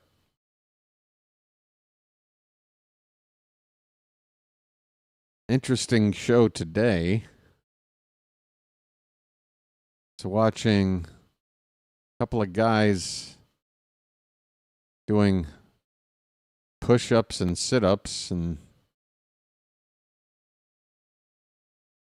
it's just very strange. It's just a very strange show going on over there right now. Skubal snacks. Yeah. How many Skubal snacks will you give BW in order to get us a win tonight? How many Skubal snacks, folks? Riley Green will lead it off here. We are already in the 5th inning. Grounded foul off to the right. 0-1 on Green. 0 for 2. No, he's 0 for 1.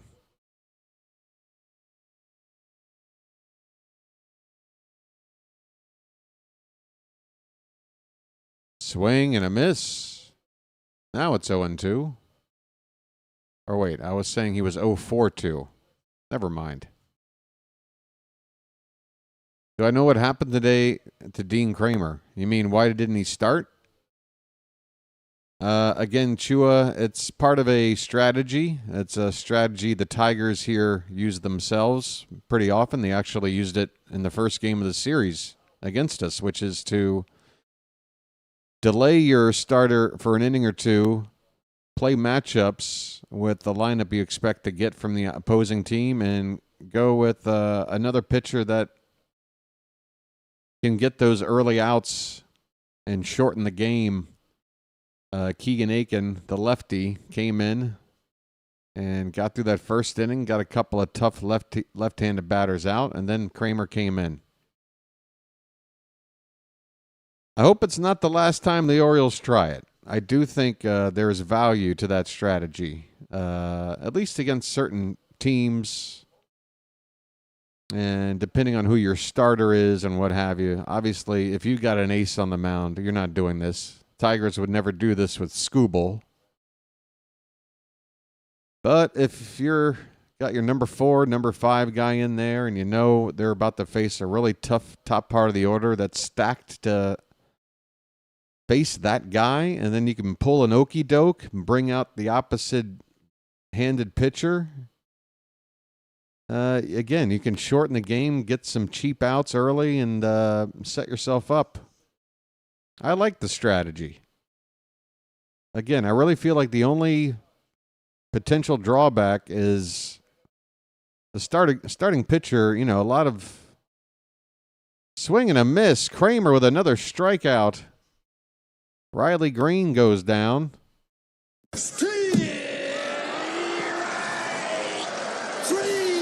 Well, y'all come back now, you hear? Now, folks, I'm only talking about this through third-hand knowledge. I was never a starting pitcher in organized baseball, but from what I understand, you know, you got yourself a routine. A lot of it is mental sort of build-up to your start, and some pitchers might not like the idea of watching a game start while they're standing in the bullpen getting ready to come in when it's not the actual start of the game. Here's a ground ball to third. Arias over to first in time. That's the second out of the inning.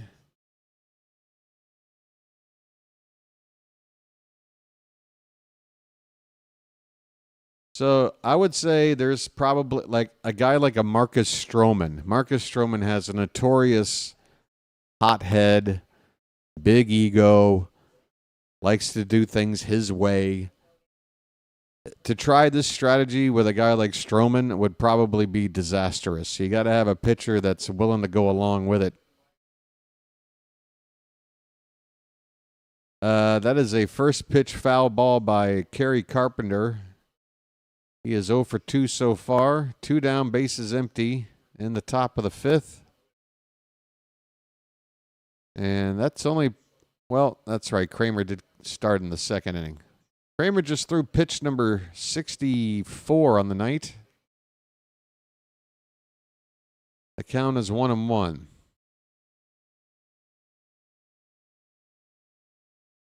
Pitch foul back. 1-2. I believe that BW, their whole life, they gear up for the game the same way. Now all of a sudden, different routine. I don't know. Yeah, I get you, Rod. And again, that's why I'm acknowledging that is a potential, hindrance to this strategy. But I would also clap back and say, the game has seen a lot of changes in recent years, and players just quickly adapt. They quickly adapt to a changing game, an ever-changing game. We didn't have a pitch clock until a couple of years ago. There's a lot of pitchers back in the day that like to take their time between pitches. How would they have fared in the modern game? I don't know, but I'll tell you this, they would have adjusted. They would have done something to figure, you know what I mean? So if it becomes a common practice, then starting pitcher is just going to have to get used to it. This pitch is a curveball. Wait, another good point? Hold on. I better stop talking. I can't have 2 good points in one stream. We're not even in halfway through the ball game. It's a full count on Carpenter. Popped up. On the infield, right side. Kremer, get out of the way. Catch is made by Kobe Mayo to win the inning. Kremer had a bad inning. A bad 4-run inning, just like you did out in Oakland. I said Oakland again. You know what I mean. Geez. It's just you can't afford to have a bad inning when you're going up against Cy Young Award winner. Kremered. I'm old school. It seems it's better to have more options later in the game.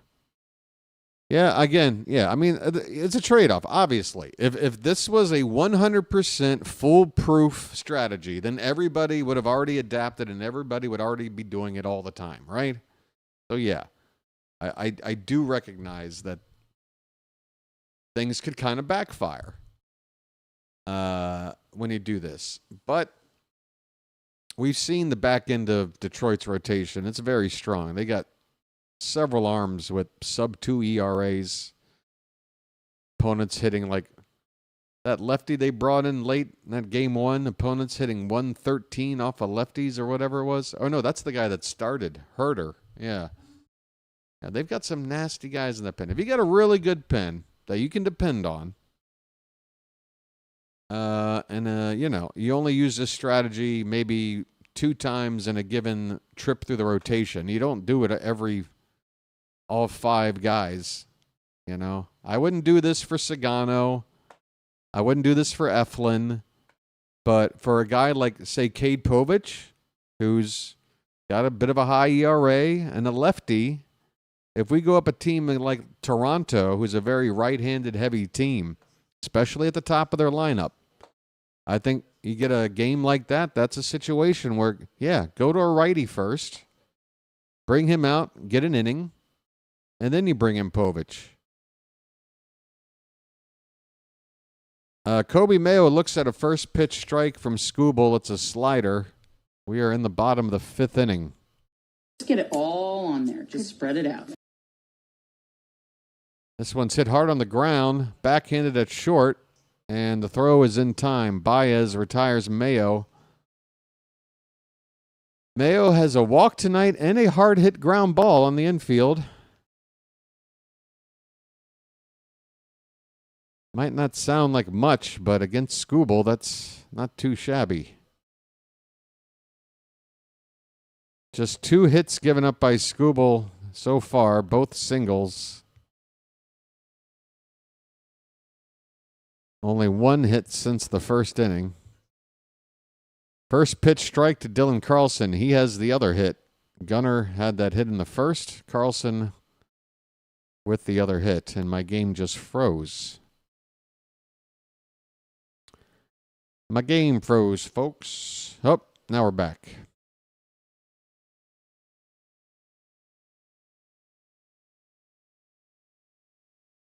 It is 0-2 on Carlson.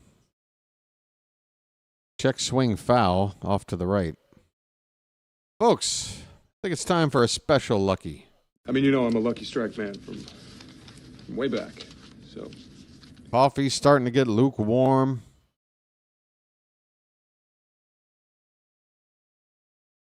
All right, it's just plain room temperature at this point. 0-2 pitch. That one is going to be served into center field. It's a base hit. Dylan Carlson is 2 for 2. Both hits he has a bloop, and this one a little bit more of a soft liner into center field. Carlson, 2 for 2 off of Skubal. I mean, Dylan Carlson's going to tell his grandkids about this night.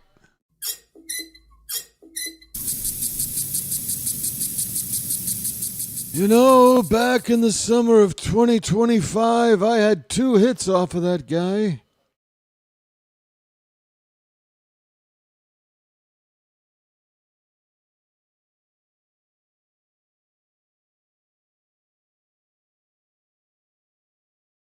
Folks, you can also understand more now why Heston Kjerstad needed to go get sent down over Carlson. Because you go to face a lefty, right? You've already got Mullins and Cowser. You've already figured out a way to sit Mullins. You need another guy that can hit from the opposite side in there, and Carlson can give that to you. Not to mention that defensively, he's unquestionably an upgrade over Kjerstad.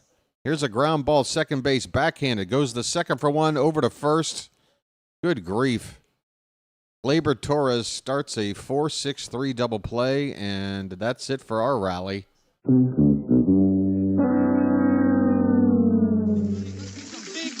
Big buck. Stop it all. Carlson was drafted and came up through the Cardinals organization. Dylan Carlson was not a, he was a pretty high-end prospect.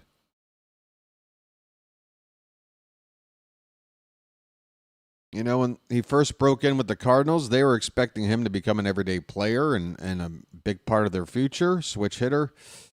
Showed power and speed. Like a 5-tool player, really. Maybe not elite at all 5 tools, but above average in all 5 tools. Power, speed, hit for contact, hit for power. I already said power. Pretty good arm and pretty good range in the outfield. But it's just been a struggle. He's been in the league now for about 4 or 5 years. Always hitting around the Mendoza line. Never really had that breakout season. And then the Cardinals finally said, all right, we've tried.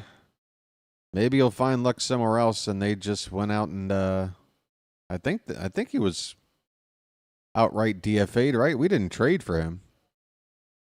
He was a pickup, right?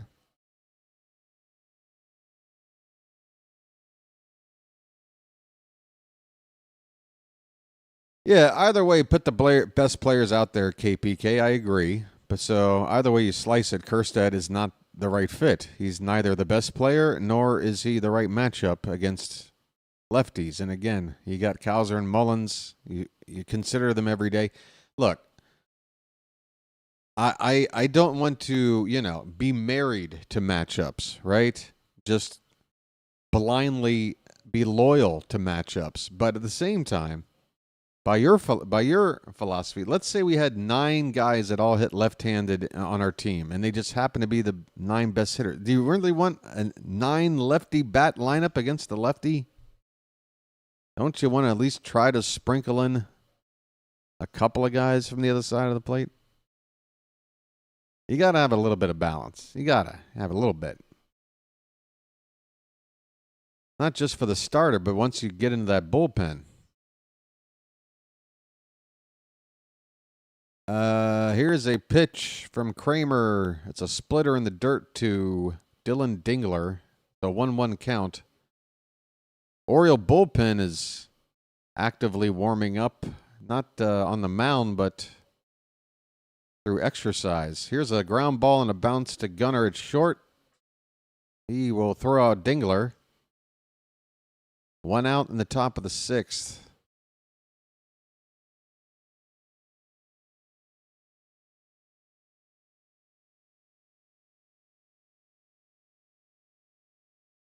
Well, guys sit these days, KPK. It's different times. I think the longest active streak for playing games in the league right now is not even 300 games. You only have a handful of players a season that play every game. And, yeah, it's just, I'm with you, Baseball's the kind of a sport where you ought to be able to recover as a position player other than catcher and play every day. I understand the grind can get to you, an occasional day off, but like a day off every week, I think is, for a pro ball player, non-catcher, I don't think that's necessary. 1-2 pitch to McKinstry is fouled away. Still 1-2. 1 out, nobody on in the top of the 6th.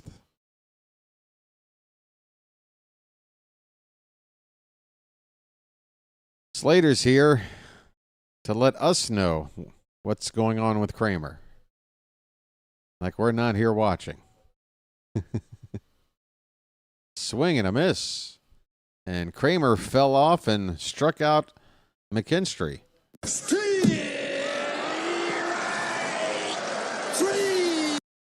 Well, y'all come back now, you hear? Folks, I'm not going to sit here again and dunk on Kremer.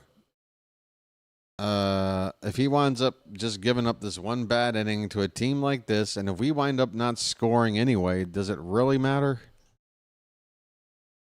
This pitch is fouled away.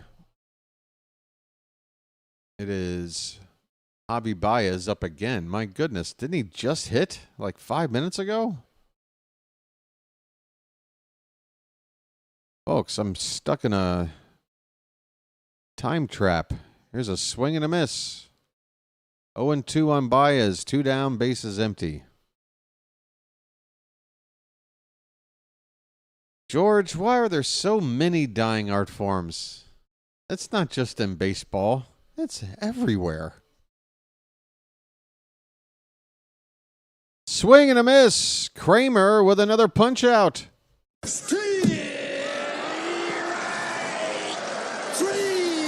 Kremer fell off again. Well, y'all come back now, you hear? Well, y'all come back now, you hear? I mean, again, folks. Art is a dying art form. I think you're right, Joel. Yeah, I mean, just pick anything.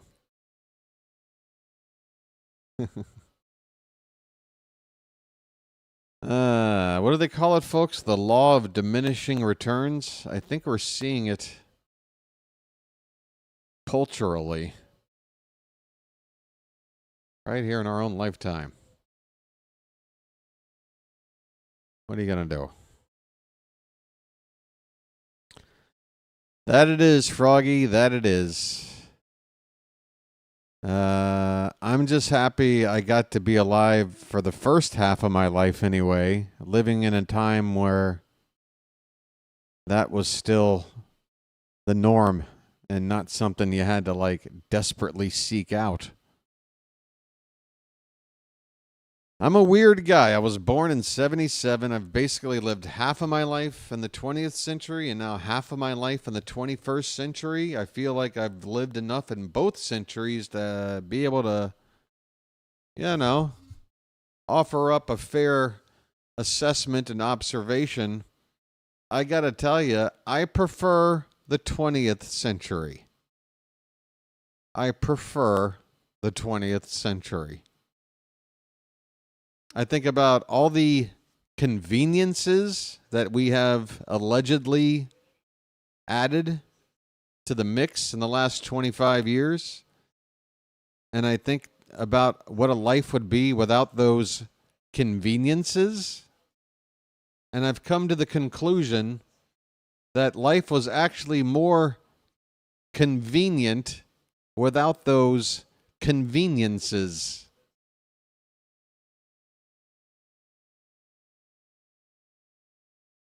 But what do I know?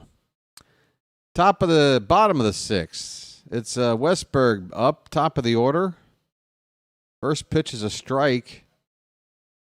Second pitch is fouled away. It's 0-2 on Westy. Well, West is that way.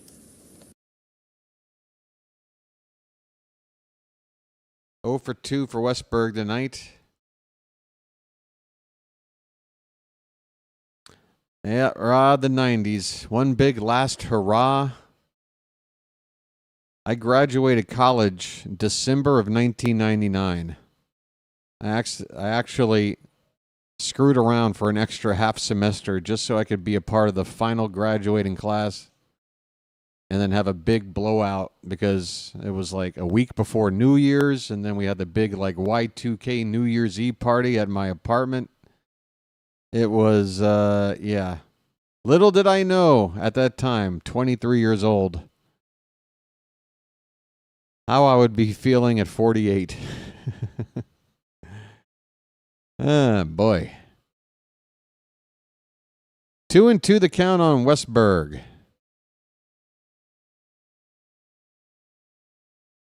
Well, Nolan Ryan is certainly, even in his time, was a specimen. Nolan Ryan is like, they don't make a whole lot of Nolan Ryans, right? Even in his day, he was He was, throwing more pitches than anybody around him. This ball's off the glove of the pitcher, goes right to shortstop, and Westberg will be retired. We can't catch a break. Skubal will get an assist. That'll be a 1-6-3 putout. Skubal's got 11 ground balls tonight. He's only struck out 3 Orioles and only 1 fly ball. 1 ball out of the infield. Look at that pitch. Perfectly placed on the outside corner. Strike 1 to Adley Rutschman. He's 0 for 2.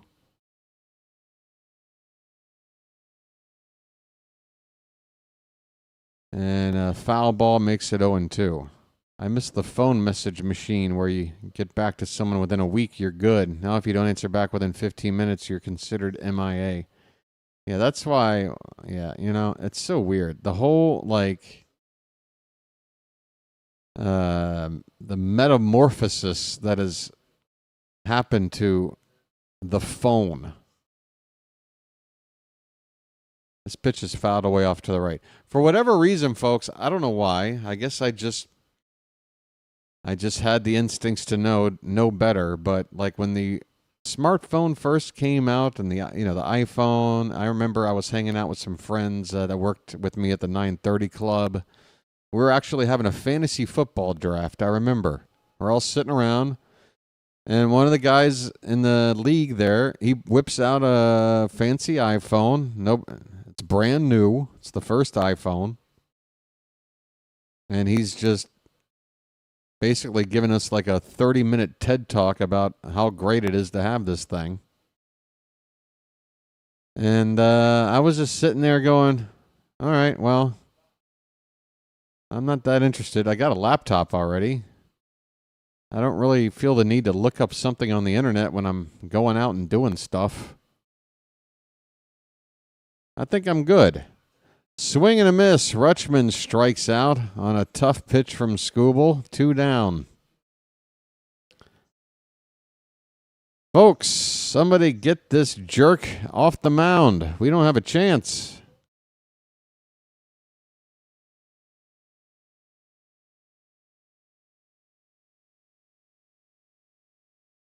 Two down in the 6th. Base is empty for Gunnar Henderson. And another pinpoint strike on the outside corner.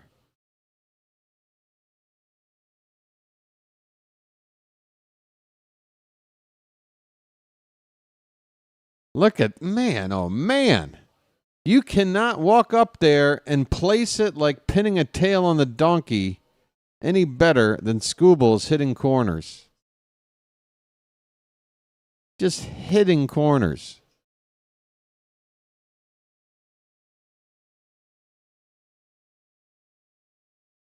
Absolutely filthy.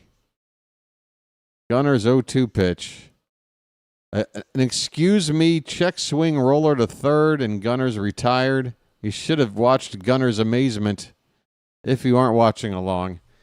Gunner with a bit of a Brian Roberts face after that swing. This was Gunner's face after he swung at that last pitch. All right, folks, by the way, the hat getting the night off tonight. The hat's like, don't even come at me. But I'm here. We're having fun. What's going on down at the nightclub?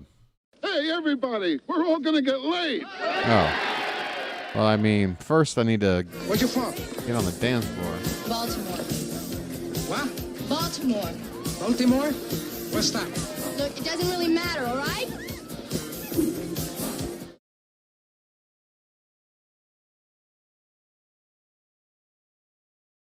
Welcome.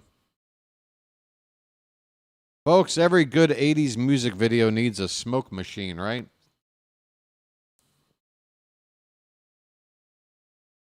You know, you're watching your favorite winger video and got to have that production value. A little bit of smoke. Matt says we can win this game. We can. Not while Skubal's still on the mound. but I'm going to assume he's not going to go 9 innings. So whatever that window is, there's your chance. Another quaalude in the morning. Nancy, where's the drugs?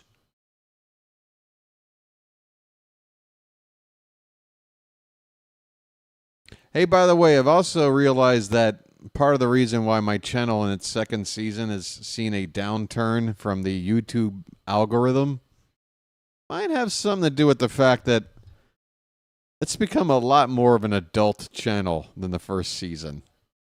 Between the language, the use of certain things, the lack of caring, all that, if YouTube's got those bots checking out what I'm doing, they may not be too happy. All the goo, like Joel's pointing out. We're in the top of the 7th, folks. Dean Kremer. This is his 6th inning of work. Remember, he did not start. Aiken through the first inning.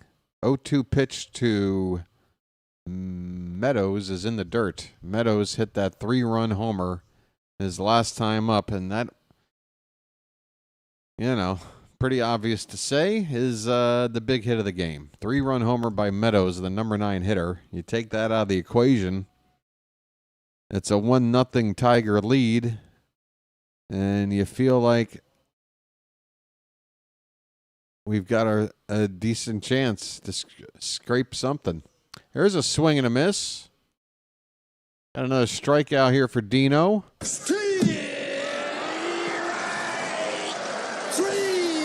Well, y'all come back now, you hear?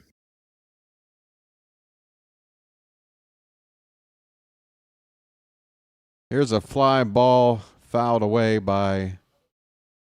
Oh, they just cut to a graphic right when I was about to catch the name. I'm still watching these games now on my second laptop instead of the TV screen because for whatever reason, the HDMI cable, after a update on this second computer, is no longer being recognized. Downloaded a new driver. That didn't work. Did several other troubleshooting steps, so don't bother giving me advice on this one. HDMI cable not working anymore on this old second laptop. That is on its last legs. The hinges on it are already broken. The flip shut hinges. The AC power cord has to be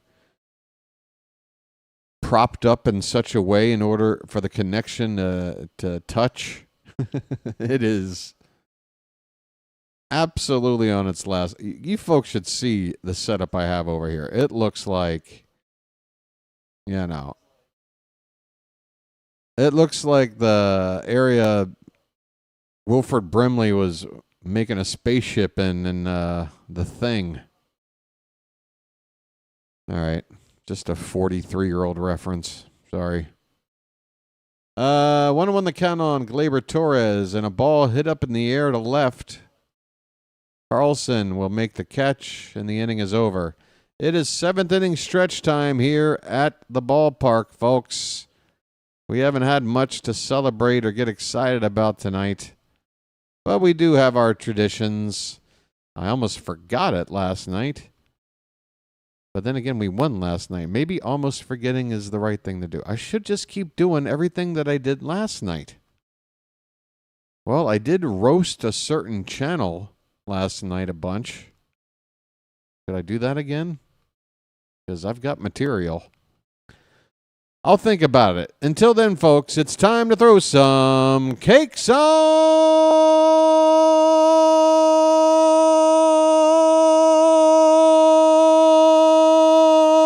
the griddle. Thank God I'm a country boy. Thank God I'm a country boy.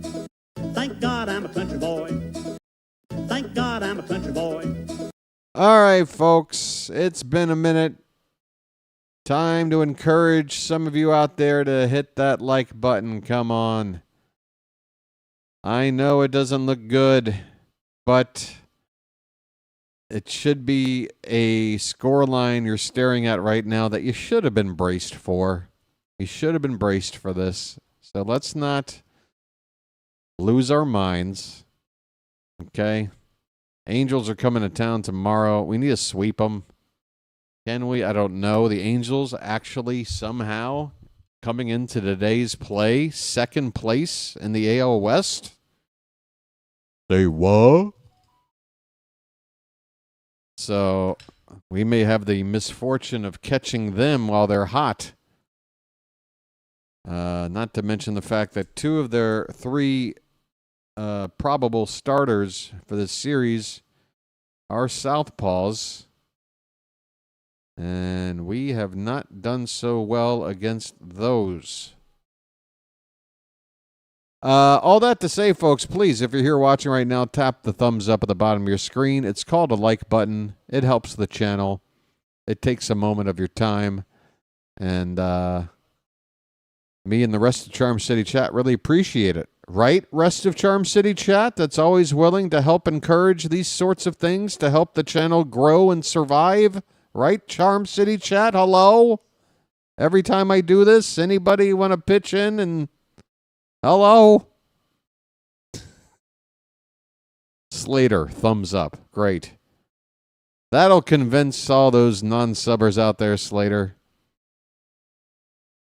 6 thumbs up. Reminds me the last time I went to see my proctologist.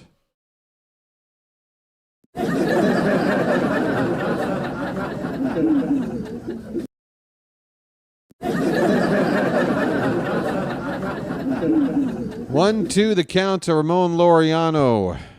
Leading off the bottom of the 7th is inside. It is a 2-2 count. Oh, wait, Slater is eating, and I brought up my proctologist.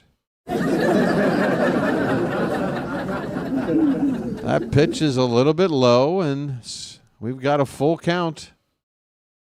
We've worked Skubal to a full count, folks. We've already won. We've already won. Foul tip at the plate, and Laureano just stays alive.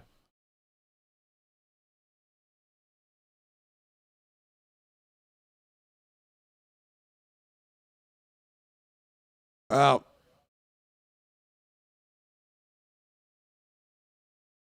Here's a ground ball foul off to the left. So this is how it works, fans and supporters of the channel. You know, maybe once in a while be like, yeah, hey, if you're watching and you're not subbed, you totally should. It's a great hangout, and BW does a decent job. You'll grow to love them. Or something to that effect. Please. We'll try it going forward, okay? Like once a game. I gotta try to get these subs up, folks.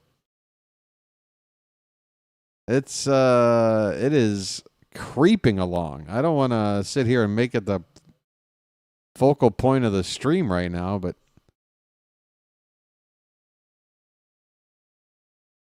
it is what it is. Uh-oh, did I just say that? Did I just say the worst saying ever invented? So it's not the best option, but it just is what it is. It is what it is. All right, so the Orioles have a base runner, folks. Ramon Laureano is on. How about this? Ramon Laureano gets Skubal to issue him a walk, leading off the 7th inning. Ramon Arias at the plate. First pitch on the outside edge for a strike. Now there you go. Tony, right there. Folks, just copy and paste that and make it even easier on you. Retrieve it for a later stream. Next time, BW is trying to garner some additional support to grow the channel, type in something like that. Perfect. Thanks, Tony. You hit the nail right on the head with that. And I want to thank you very much for that. Swing and a miss. I really do. Arias goes down on 3 pitches. It's a pretty sweet. Hey there, Fitzy. How you doing, buddy? Sorry, Charm City chat. Sorry. Why are you in that suite? Well, nobody said I was allowed to be here. Hey, Garcon. Can I get an orange whip? Hey, you want an orange whip? Orange whip? 3 orange whips. Oh, this is the German 3. It's not this. You gave yourself away. Yeah, I'm in the brand new Oriole VIP lounge. What am I? I'm not allowed in here. Do I look like I can afford to be here?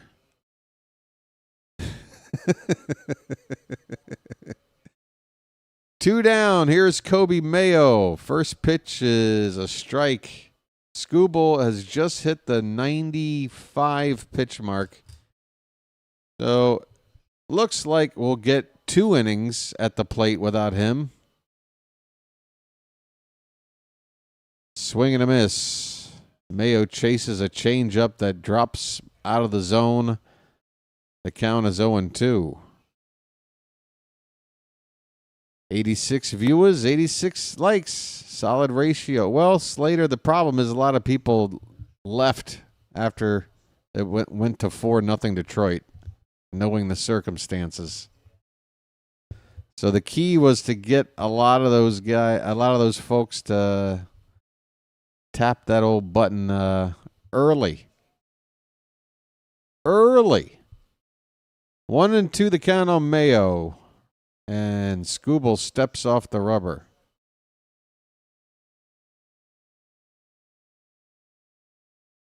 Mac is still here. Thank you, Mac. Hey, folks, if you don't often chat, but you just want to say hello like you never do, it's a pretty low turnout tonight. Swing and a miss by Mayo. Inning over. We go to the 8th. Still 4-0 Tigers. Yeah, folks, let's make tonight quiet birdwatcher appreciation night. If you're out there, if you're a regular, you tune into a lot of the games, but you're not the sort to want to engage in the chat. Look, you've got your reasons, so I'm not trying to, bully you into doing it, but it would really make my night to hear from 1 or 2 bird watchers out there that I never hear from. Just to know you exist. Let me know. This isn't going to work, is it? The more I started talking about it, the more I realized I was talking myself into a corner where if nobody speaks up, it's going to make this very, very embarrassing. Well, there it is. Mike Davis, and he's even a bird watcher with some binoculars. And JM, that seems like a new person as well. It worked. How you guys doing? Mike says hello. O's Nation, Mike, how are you doing, buddy? I like your style with those binoculars, man. They look good. Nice binoculars. Nice binoculars.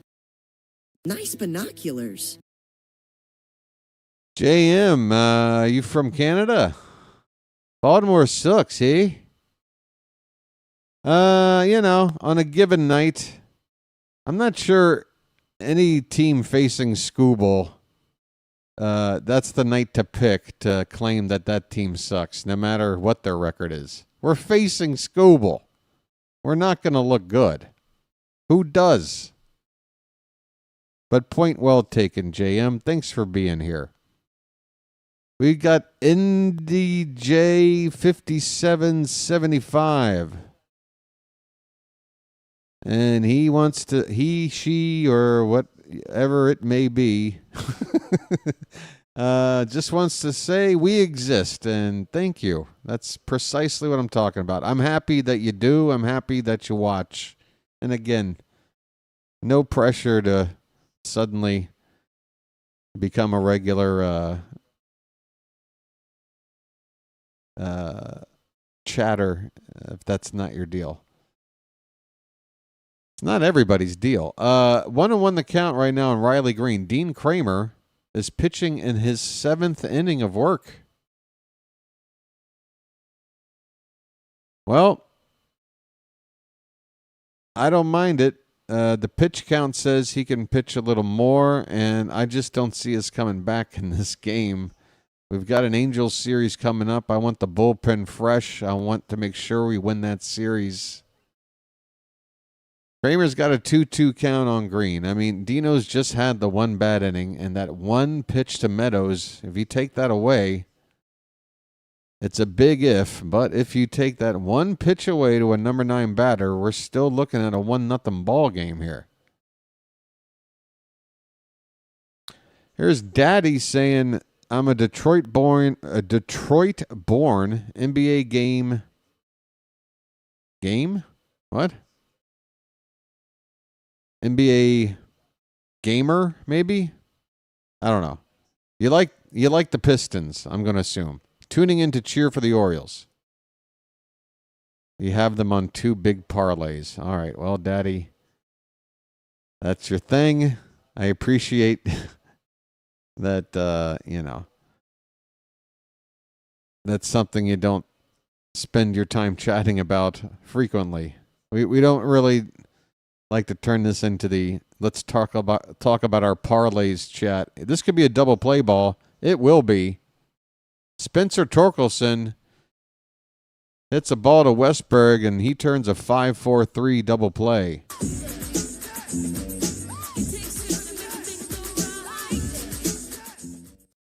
So yeah, Daddy, I'm not sitting here judging you or nothing. It's just, we like to keep the chat, out of that realm.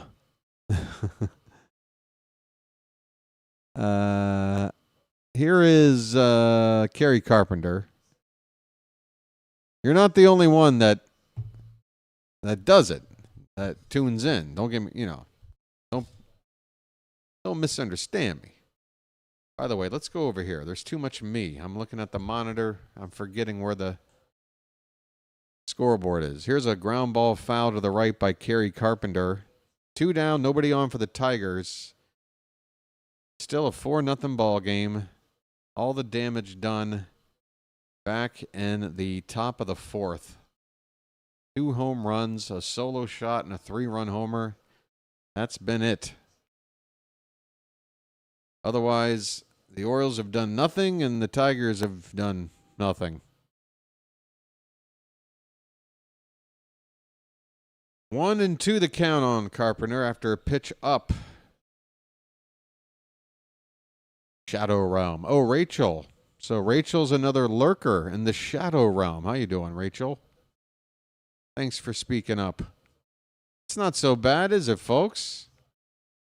Is it? Now I have to go back to here. Is it because I've built this reputation that I can be a bit of a jokester and I can, kind of tease and poke fun at people in the chat, and you don't want to run the risk of BW putting you into the dunk tank? See, now I feel bad. Maybe BW does need to be a little more gentle, a little more soft. Nah. Hey, thanks for being here, Rachel. We got Frederick here. He's still here. Orioles fan for life since 53. O's fan since the year before they came to town? What, I guess as soon as they made the announcement? Hot damn, Frederick. I want to give you a membership. Are you for real, Frederick? What can you tell me to let me know for sure that you have been following the Orioles since day one? I need to know. If you can do it, I'm going to figure out a way to give you a free membership, even though I really don't know how to do it. I mean, I'll pay for it, but I got to do it with Thai money. I don't know if I can do it because I'm not attached to Well, I can't go into details. I want to hook up Frederick over here. Frederick, tell me more, man. The floor is yours, Frederick. 2-2 the count on Carpenter. 2 down, nobody on. Pitch. Fouled away. Frederick, you've seen the whole damn story, huh? Frederick has seen it all. Man, I'm so jealous. You got to watch the first 35 years. A lot better than the last 35 years.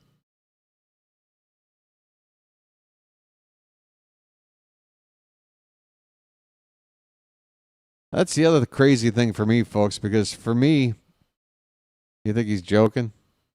Well, he hasn't said anything back yet.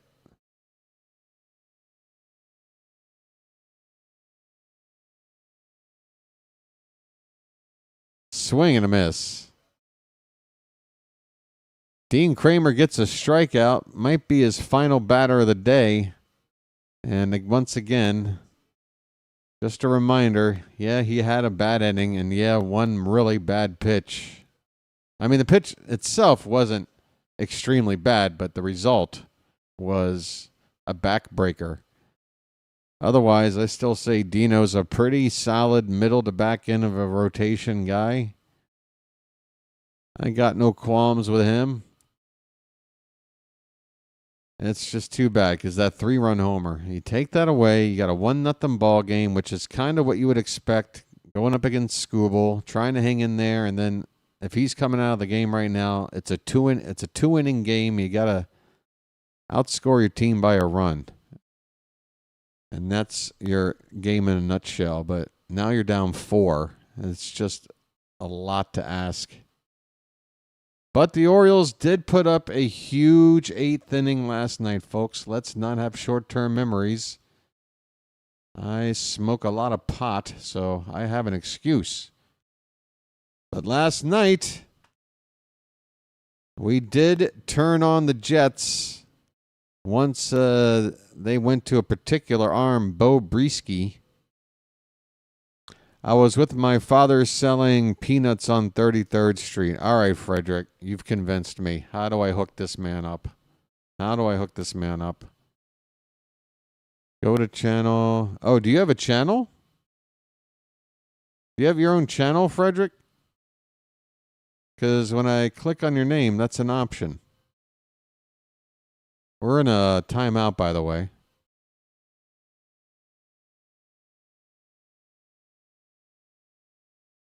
Dude, let me see what I can do here. Start it. No, I don't want to do that. Where is it? It's only offering me. How do you gift a membership?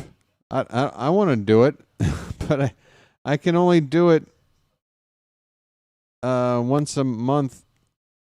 I'm allotted some to gift, but like again, I'm trying to just. Hey, you know what? If I go into my other account, I'm going to go to my other computer.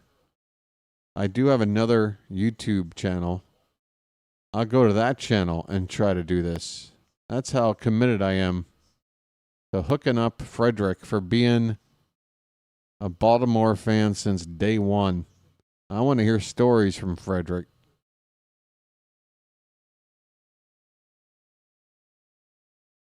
Now, am I able to gift it to a person of my choosing? Or is it always random? That's my other question, because I see you guys gift people from time to time. Are you picking the person, or is it random? I don't want it to be random. I'm trying to... See, they're already taking me to the buy page, and I haven't selected who I want to give a gift to.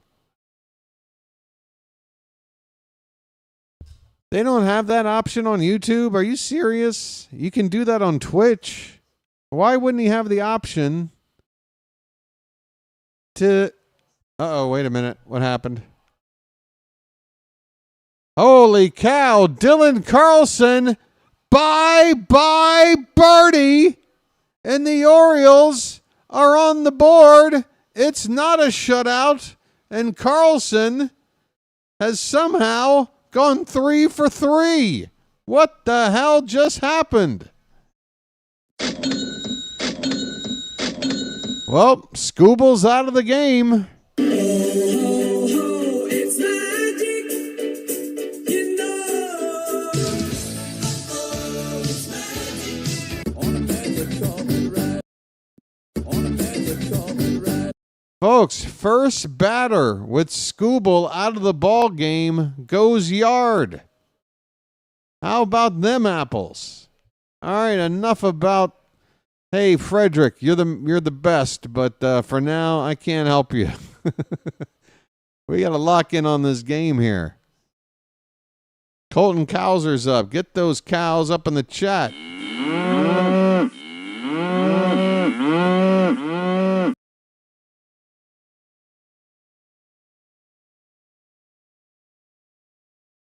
That pitch is off the plate outside. Now tell me this, Frederick. Back in 1954, did you imagine that one day you'd be tuning in over a computer to some idiot kid who was born in 1977 doing play-by-play of a ball game from Thailand? That is ball 4.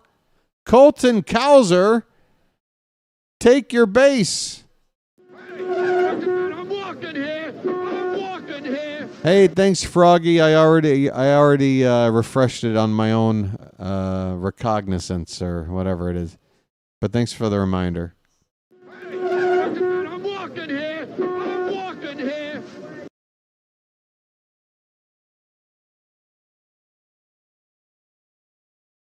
That pitch is high to Jordan Westberg, folks. Well, west is that way. What is going on late here in Baltimore?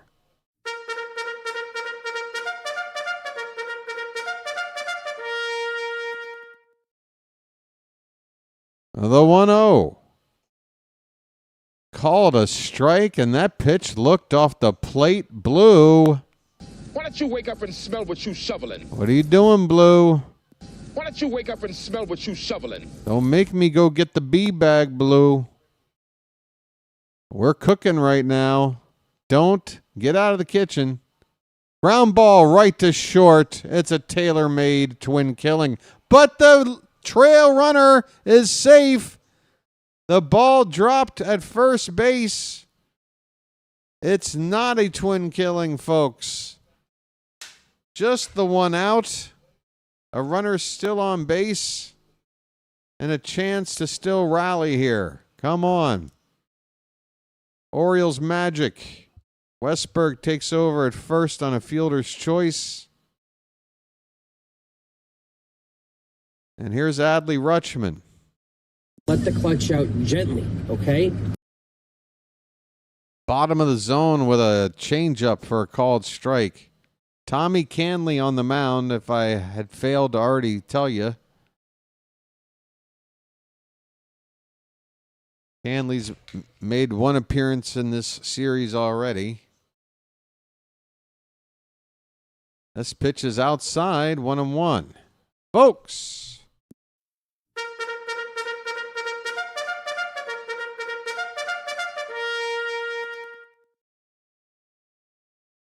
Can't send me any. What was I asking you to send me? All I want are stories. Stories of the days of yore.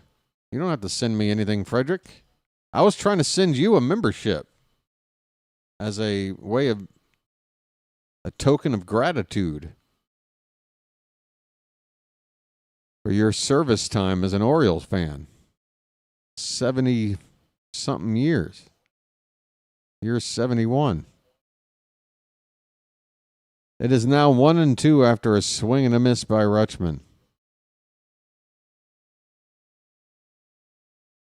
Runner at first, one out. The Orioles have the first run in here in the 8th. They need 3 more to tie. Skubal out of the ball game. The 1-2. Rutschman reaches for it and can only hit it weakly into left field. It'll be caught out there by Green for the second out. Rutschman really didn't want to put that ball into play. It was kind of a protective swing. Didn't really want to commit. Gunnar comes up with 2 down, and it would really be nice to cut into this lead a little more before we get to the final inning. You got Gunnar up right now, so you may not see him again in the 9th.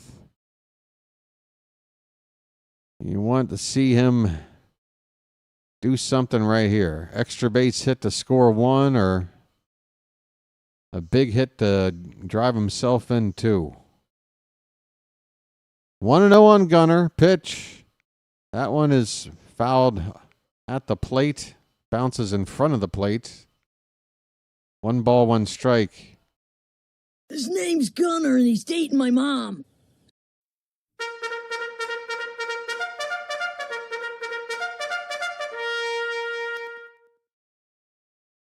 "96 games." That's that song, 96 Tears, by, who did that? That had to have been about Earl. This ball's lifted, but gonna just hang up there, easy out in center field. And the inning is over. The Orioles do get a run. A solo homer from Dylan Carlson. And folks, if we don't come back, there'll be at least one Oriole hitter going to bed tonight going, well, I did my part. Carlson 3 for 3, 2 hits off a Skubal and then a home run off a Canley. And yeah, aren't you glad we decided to keep him on the roster over Kjerstad? I am. Feel like he has more to give this team.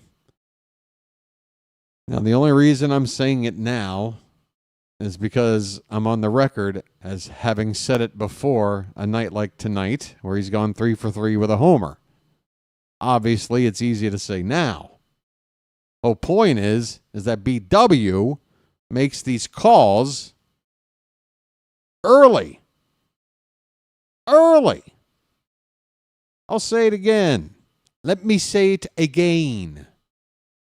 Tell me another Oriole mind out there who had proclaimed that Ramon Laureano had leapfrogged Tyler O'Neill in the pecking order in terms of who do I want my starting outfield to feature. Because right now it is Cowser, Mullins, and Laureano. O'Neill not a part of it. Said that like before Laureano even got back to the damn team. Come on, people. Kittredge is coming in. I wish we could have used him in a spot with a little more on the line than this, but hey, hopefully it'll be a nice quick inning and we'll take our chances in the 9th.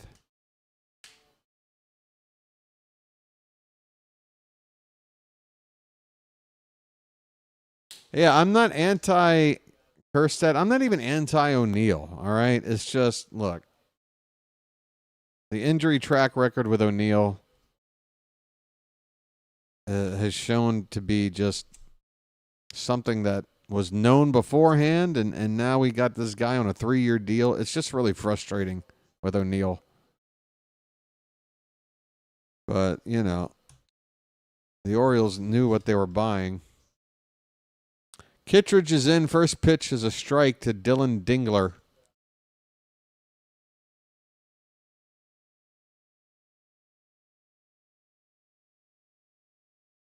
Here's a ground ball to short. Gunnar over to first in time.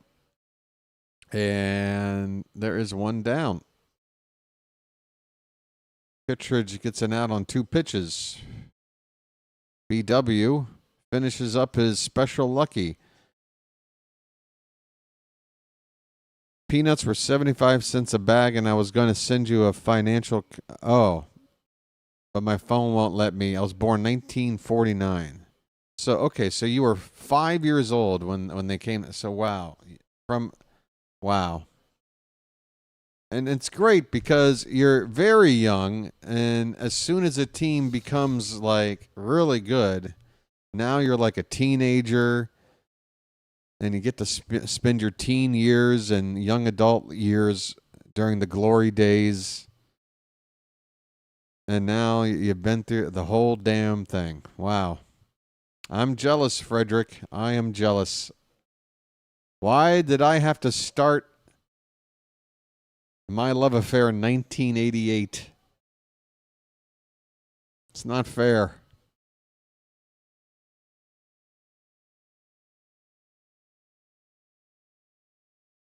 $0.75 does seem expensive, though. Here's a throw down a second on a stolen base attempt. It's late. Adley is looking toward the dugout, maybe thinking there might be a challenge on this. Let's take a look at the replay. And nope, it's a phantom tag swipe. No contact I could see.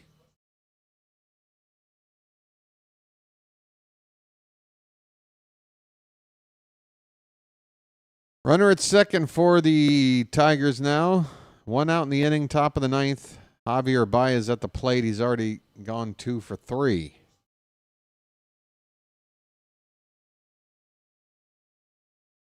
Here's a ground ball to second. Holiday to first, and that's the second out. Runner up to third base now.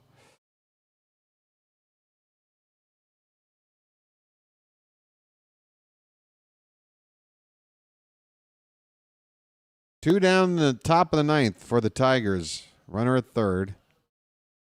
3-run ball game.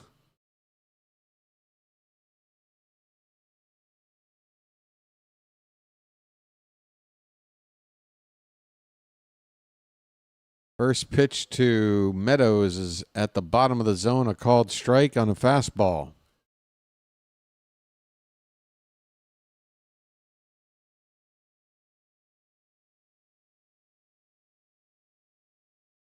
Swing and a miss.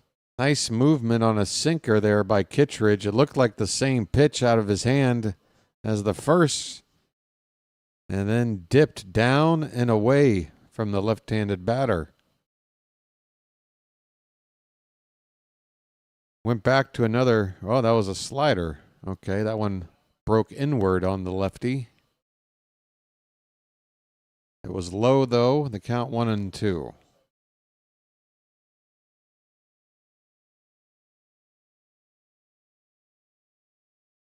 Here's a little ground ball to first, and Kittredge will cover the bag in time, taking the flip from Kobe Mayo.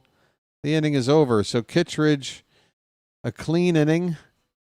Again, considering we went out and made a point to sign this guy in free agency, I'd like to see him get used in higher leverage situations than this, but hey, he gets the job done, gives the Orioles a chance to do something with one more trip to the plate. We go to the ninth inning, folks. Bottom of the ninth. And it's going to be Laureano, Arias, and Holiday due up. Now again, Ryan O'Hearn left on the bench with Skubal starting, along with Ced Mullins. I could see pinch hitters here. You might as well use them. Mullins could be your leadoff hitter for Laureano.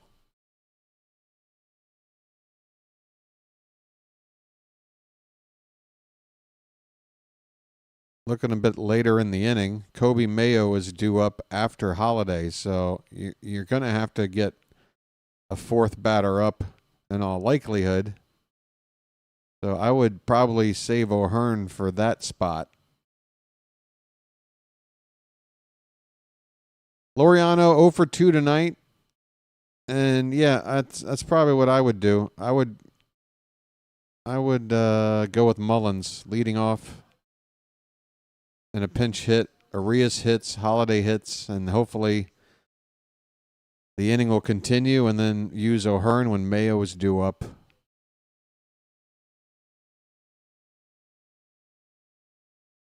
So it's the right-hander Will Vest. Hey, JJ's here. How you doing, JJ? Love you back. I want the Orioles to show us some love and get some ninth inning magic in a 4-1 ball game. A rubber game of a series where Tarek Skubal gets the start for Detroit. Basically feels like he got no chance. But since he's departed, we've had 1 inning. We scored 1 run. We've got 1 more to go. We need 3 to tie. Laureano will hit for himself. Never mind on Mullins. I got bad ideas. Called strike, and it's a tough call. That looked outside, folks.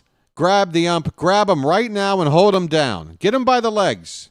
All right, grab the bag. Hold him down right now. Okay.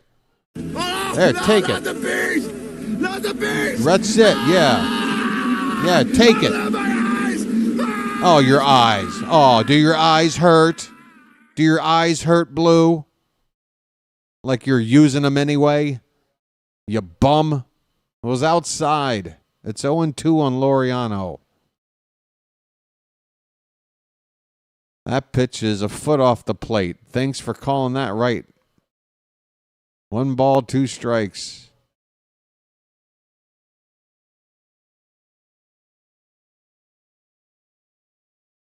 Another foul ball.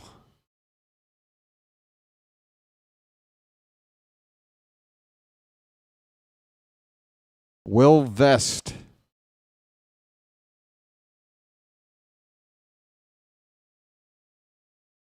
I wonder if his middle initial is N. Will invest.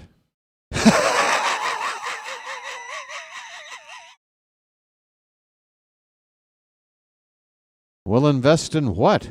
Crypto? 2-2 pitch. Fouled away.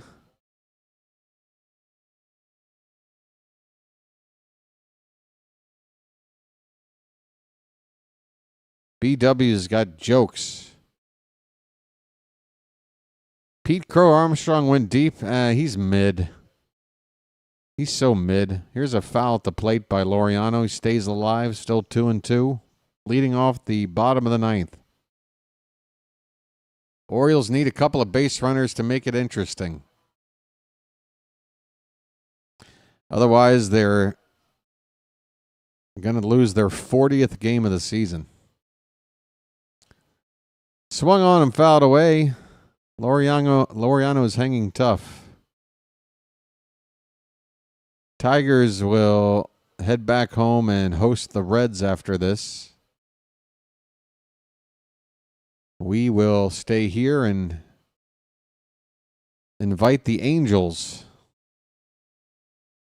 Another foul ball. This one off the foot of Laureano, and he goes hopping away to shake it off for a minute. We haven't gotten to 100 likes yet? Oh, it's going to be tough. Where are we? 94. Come on, folks. 94 likes. If you haven't hit the like button, you can help get us to 100 right now. Just tap that thumbs up at the bottom of your screen. And you have done your part. This pitch is off the plate, folks. We got a full count on Laureano. Very long AB. That deserves a bugle.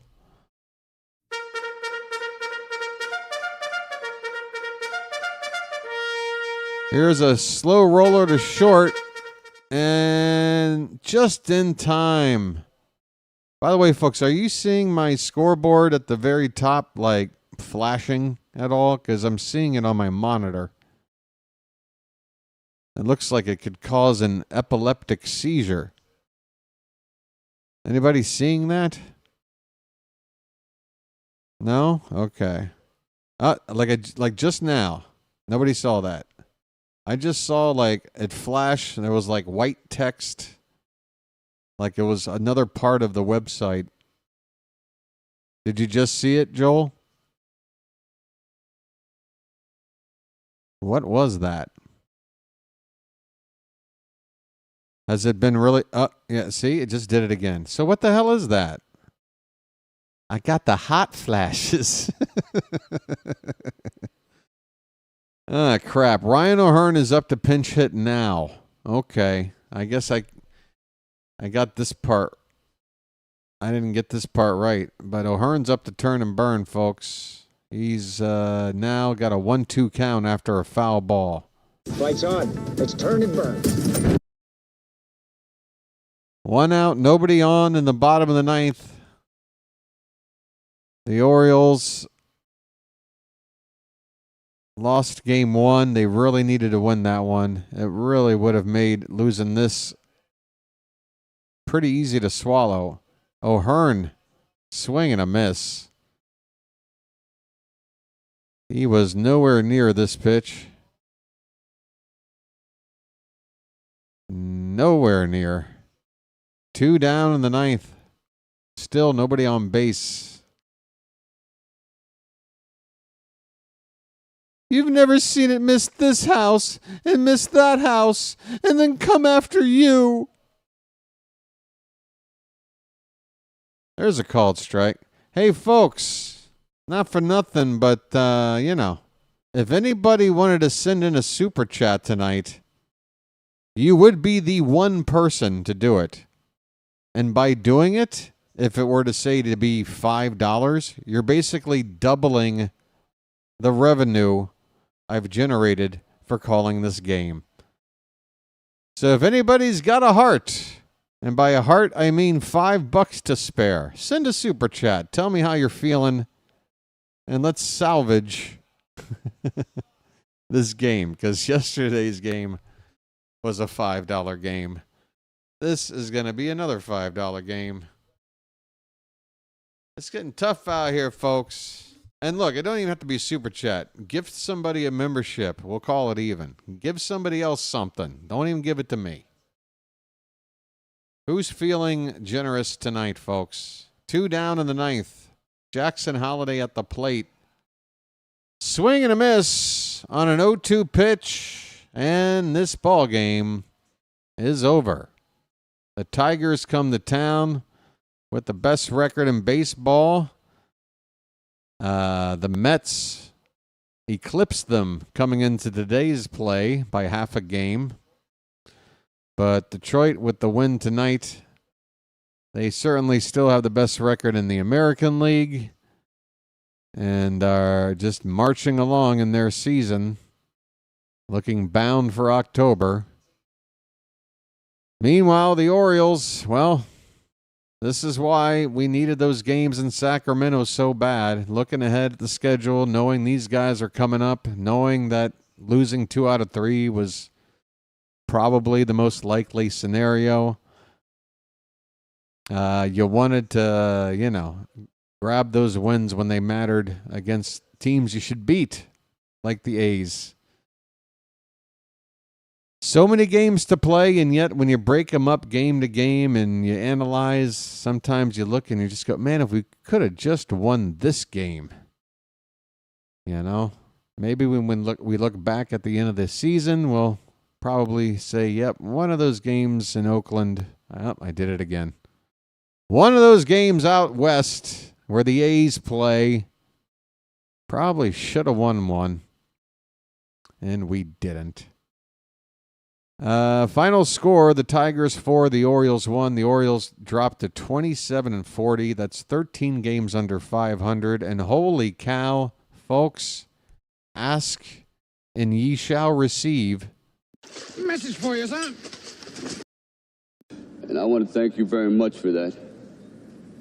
I really do. I'm telling you right now.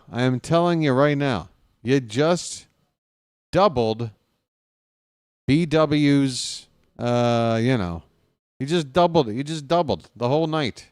3 hours of work, doubled by one generous person. Thank you to NDJ5775. Didn't even send a comment.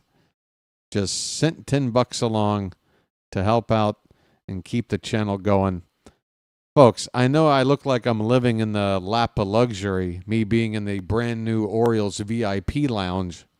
looking like I'm yucking it up with all the high rollers and debutantes of the Baltimore metro area, but I promise you, I removed the green screen and I'm living in a dump.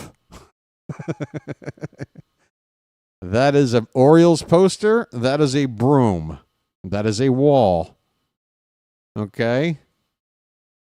BW is just trying to scrape by. Thank you so much to NDJ5775. I almost forgot to hit the like on it myself. There you go. Really appreciate it. And I want to thank you very much for that. I really do. And along with that good news, folks, we did get over 100 likes on the evening. Thanks so much for your support in that regard. Again, folks, I know it's probably not something most people want to hear about. Stuff for my channel after an Orioles loss. But I have to, shout out you guys for doing everything you can to help support the channel. And again, it doesn't have to be monetary. Getting over 100 likes, especially with the way things are going this season, or a night like tonight, it does show me that, there's a lot of loyal fans out there, and there's a reason for this channel to exist. And it is an absolute pleasure. It's an honor. It is an honor. It's wild, okay? I got no credentials. I got no business doing what I'm doing, but I'm living a dream. When I was a kid, if I couldn't be a ball player, I wanted to be John Miller. I wanted to be John Miller. There, I said it. Never had any plans to pursue it. Why? Because I was just thinking logically. There's only 30 major league teams out there. What are the odds I would ever be able to call Major League Baseball games, never mind the team that I love? So why chase that dream? So I didn't. I pursued other dreams, and I got to dabble in many of those. But once the light bulb went off in my head that there was a need on the internets for live streaming and covering Oriole games and being a voice for the Orioles night in and night out, and to be able to be that person and just run with it, ride or die, folks. I'm so happy that you guys are a part of the channel and tolerate some of my shortcomings and idiosyncrasies, if you will. But I really appreciate it, folks. I really do. That's just a little bit of personal time from BW to you guys after losing this ball game. Again, 40th loss of the season. We got to really have a big week coming up, or otherwise you have to think the team has to start putting their ducks in a row and looking at selling some of these players off. I mean, you don't want to be late to that party if you're going to do it. And we got to be realistic, Treading water right now isn't good enough. You gotta win series. You gotta get on a roll and win. And we're running out of time before they're going to make a decision on some of these guys. So yeah, we'll see how it works out with the Angels coming to town tomorrow night. Let's take a look at the pitching matchup, and then I'll get on out of here and get some breakfast. I am starving.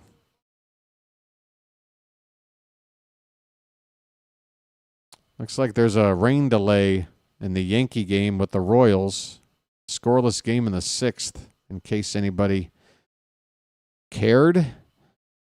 All right, so tomorrow's game starts a half hour later than these weekday games have started, which, again, why can't they just start 7 o'clock normally? Why do they start 6:30? It's too early for you guys, and it's too early for me.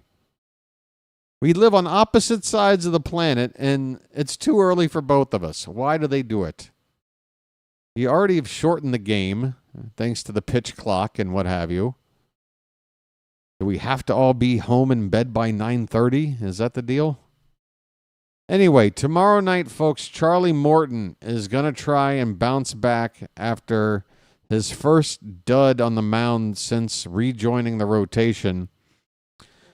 2-7 record, 6.59 ERA, 1.7 WHIP. It's all pretty ugly still, even with, what was about a solid month in there between bullpen work and a couple of starts where he was looking like he was figuring stuff out. We'll see what version of Morton we get tomorrow. We're hoping it's a good one. It needs to be, because the bad one, we can't win. We can't win with a bad Morton on the mound. He'll be up against a guy that I'm going to attempt to pronounce his name, Jack Kochanowicz, or Kochanowicz. Kochanowicz. Jack Kochanowicz, right-hander on the mound, a record of 3-7 and a 5.61 ERA and a 1.63 WHIP. Folks, if you guys are looking for a marquee pitching matchup on a Friday night in Major League Baseball, this ain't it. This is an ugly pitching matchup. Holy cow. There could be runs galore. Or baseball could just do what baseball does, and it winds up being like a 3-2 game. Yeah, Patrick, doesn't it sound exciting? This pitching matchup tomorrow? We'll see, folks. I'm just happy the offense is back. I'm not going to count tonight when Skubal's on the mound. The second he left, literally the first batter post-Skubal, we scored a run, okay? And we only had a couple of innings to play with, and one of them was against their closer. So it's just this is not the litmus test tonight, folks, in terms of where the Orioles are right now, okay? Same with Kremer. Again, give the guy a break. Hang in there with Kremer. I know there's some outings that are a little bit frustrating, but and I got to fix this flashing crap. I'm telling you to look at a score. Now I'm going to recommend you don't look, because I'm probably causing seizures throughout the world. That wasn't really my intent. Kochanowicz beat the O's earlier in the season. Where was I? We've been out to the Angels already out west? Really? And then I called a game with a guy that I'd never heard of. Okay. I believe you. I can believe that. That I can believe. I forgot. Hey, thanks for those that subscribed tonight as well. It looks like we hit 2810 or 2810 something. Yeah. Whatevs. All right, folks. Anybody got anything else? Anybody got anything they want to get off their chest before we get out of here? All right. So start time tomorrow. Oh, I got to update it in here. My scrolling. So it's 7:05 first pitch. So we're setting up for a stream start of 6:50 p.m., which I'm going in right now to show up on the text here.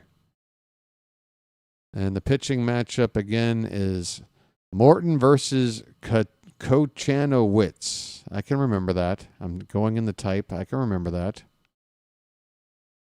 Hold on. Morton versus Kochanowicz